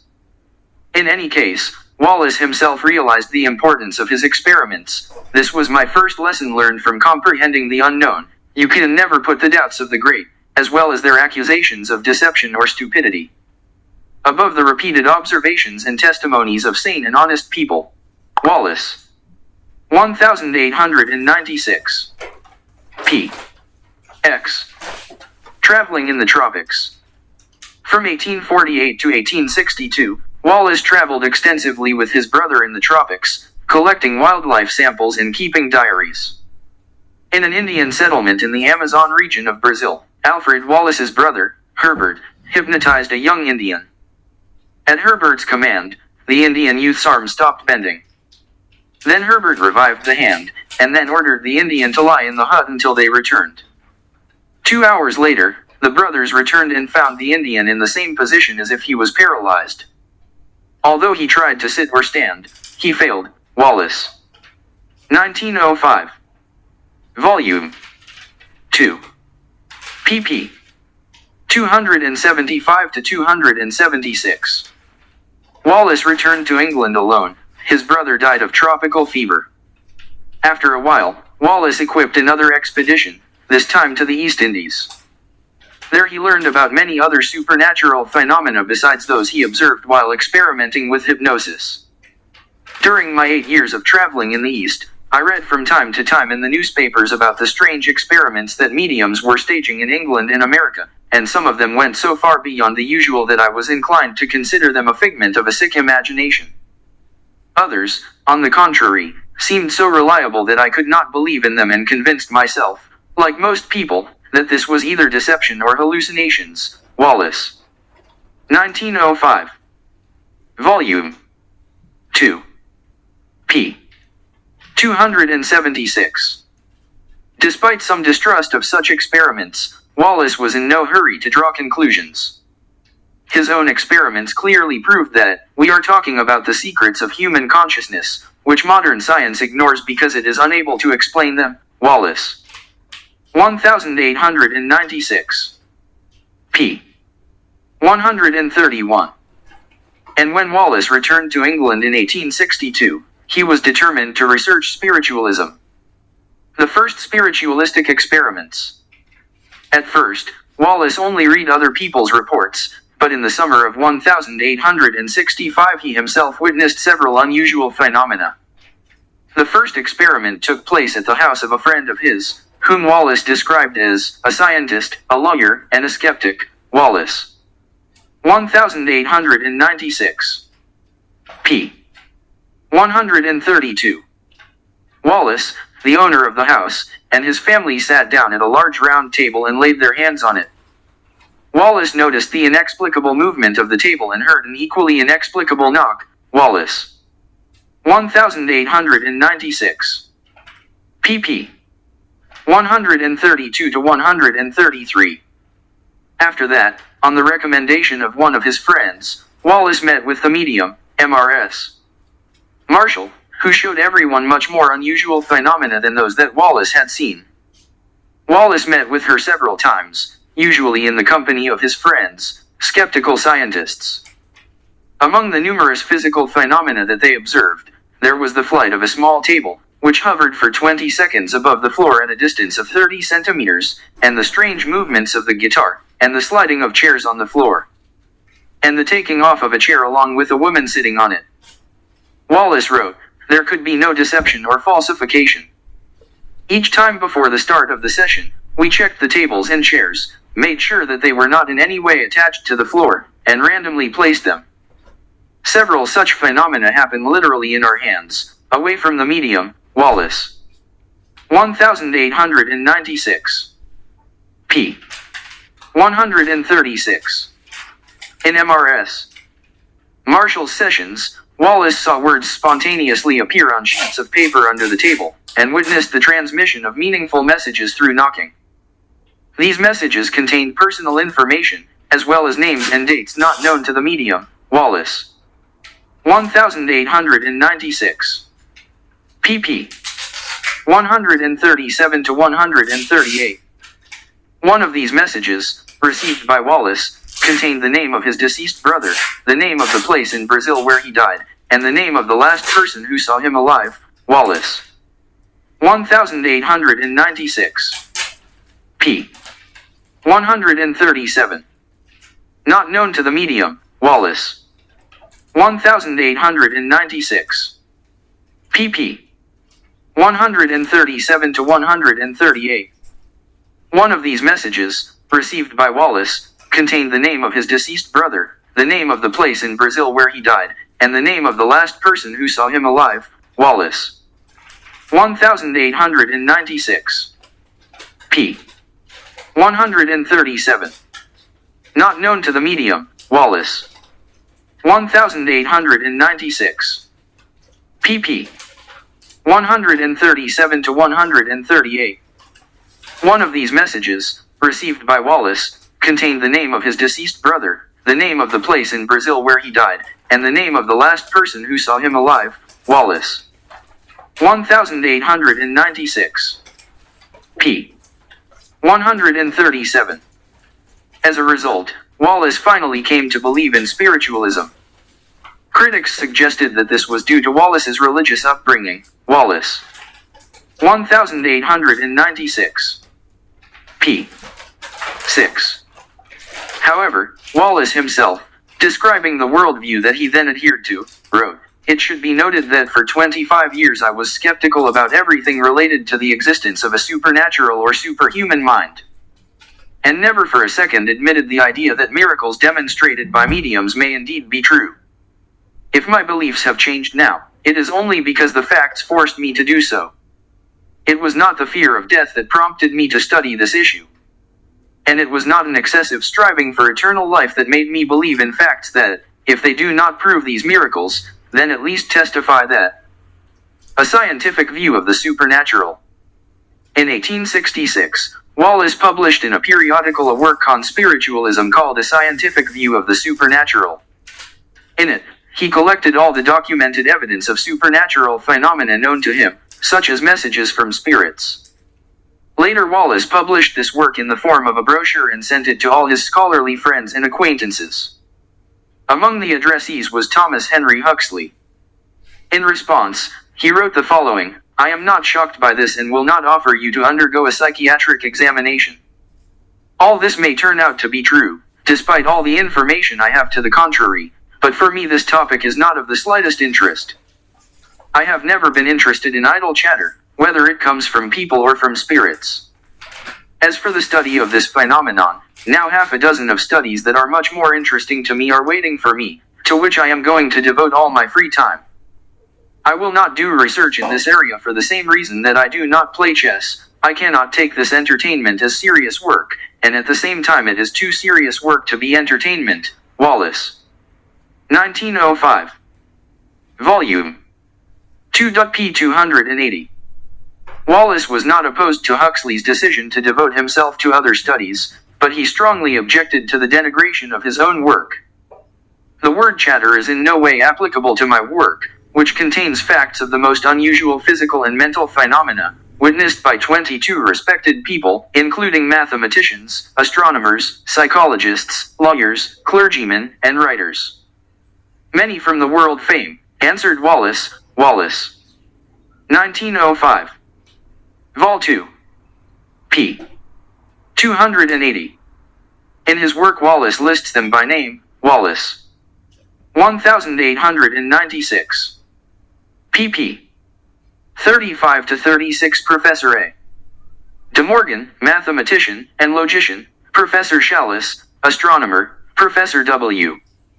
Gregory M.D., chemist; Professor Robert Hare, M.D., chemist; Professor Herbert Mayo, M.D., Fellow of the Royal Society; physiologist; Mr. Rutter, chemist; Dr. Elliotson, physiologist; Dr. Haddock, physician; Dr. Gawley, physician; Judge Edmonds, Lord Lyndhurst, lawyer; Charles Bray, writer and philosopher; Archbishop Uadely, clergyman; Rev.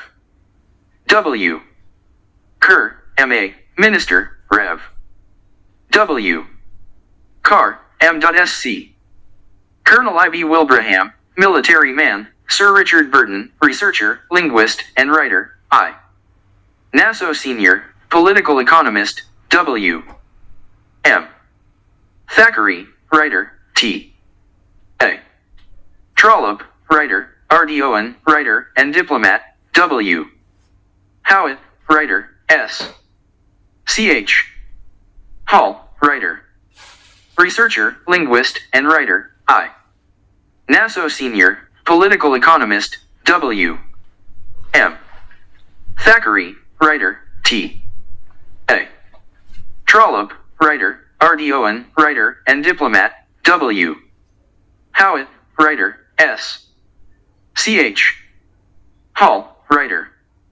Researcher, linguist, and writer, I. Nasso Sr., political economist, W. M. Thackeray, writer, T. A. Trollope, writer, R.D. Owen, writer, and diplomat, W. Howitt, writer, S. C.H. Hall, writer.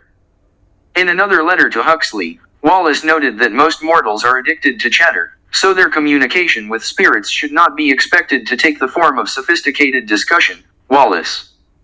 1874. Quoted from Smith. 1991. pp. 1991. Dr. John D. Tyndall wrote to Wallace, "This work testifies to your discernment. But discernment can be manifested both in terms of facts and in terms of fiction. Your work does not sin with illogicality, but with the fact that it considers information that is clearly unworthy of your attention. As you can see, I am frank with you, Wallace." 1905.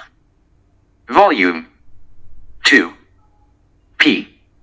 281. Wallace's hires included A.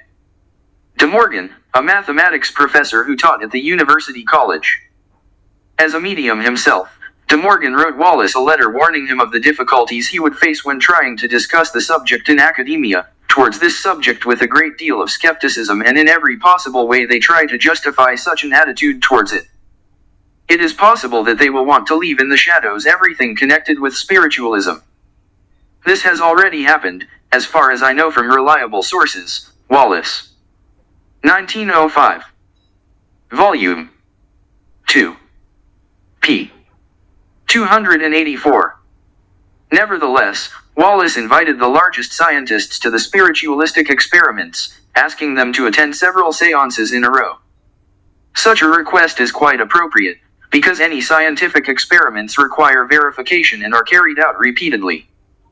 Dr. W. B. Carpenter and Dr. John Tyndall attended one session each with only minor supernatural events that did not impress the scientists.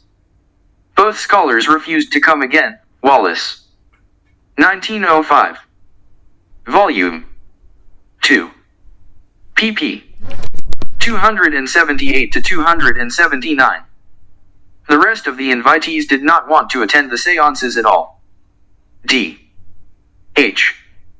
Lewis, for example, wrote to Wallace that he was too busy and too skeptical to devote his precious time to such experiments. Wallace. 1905.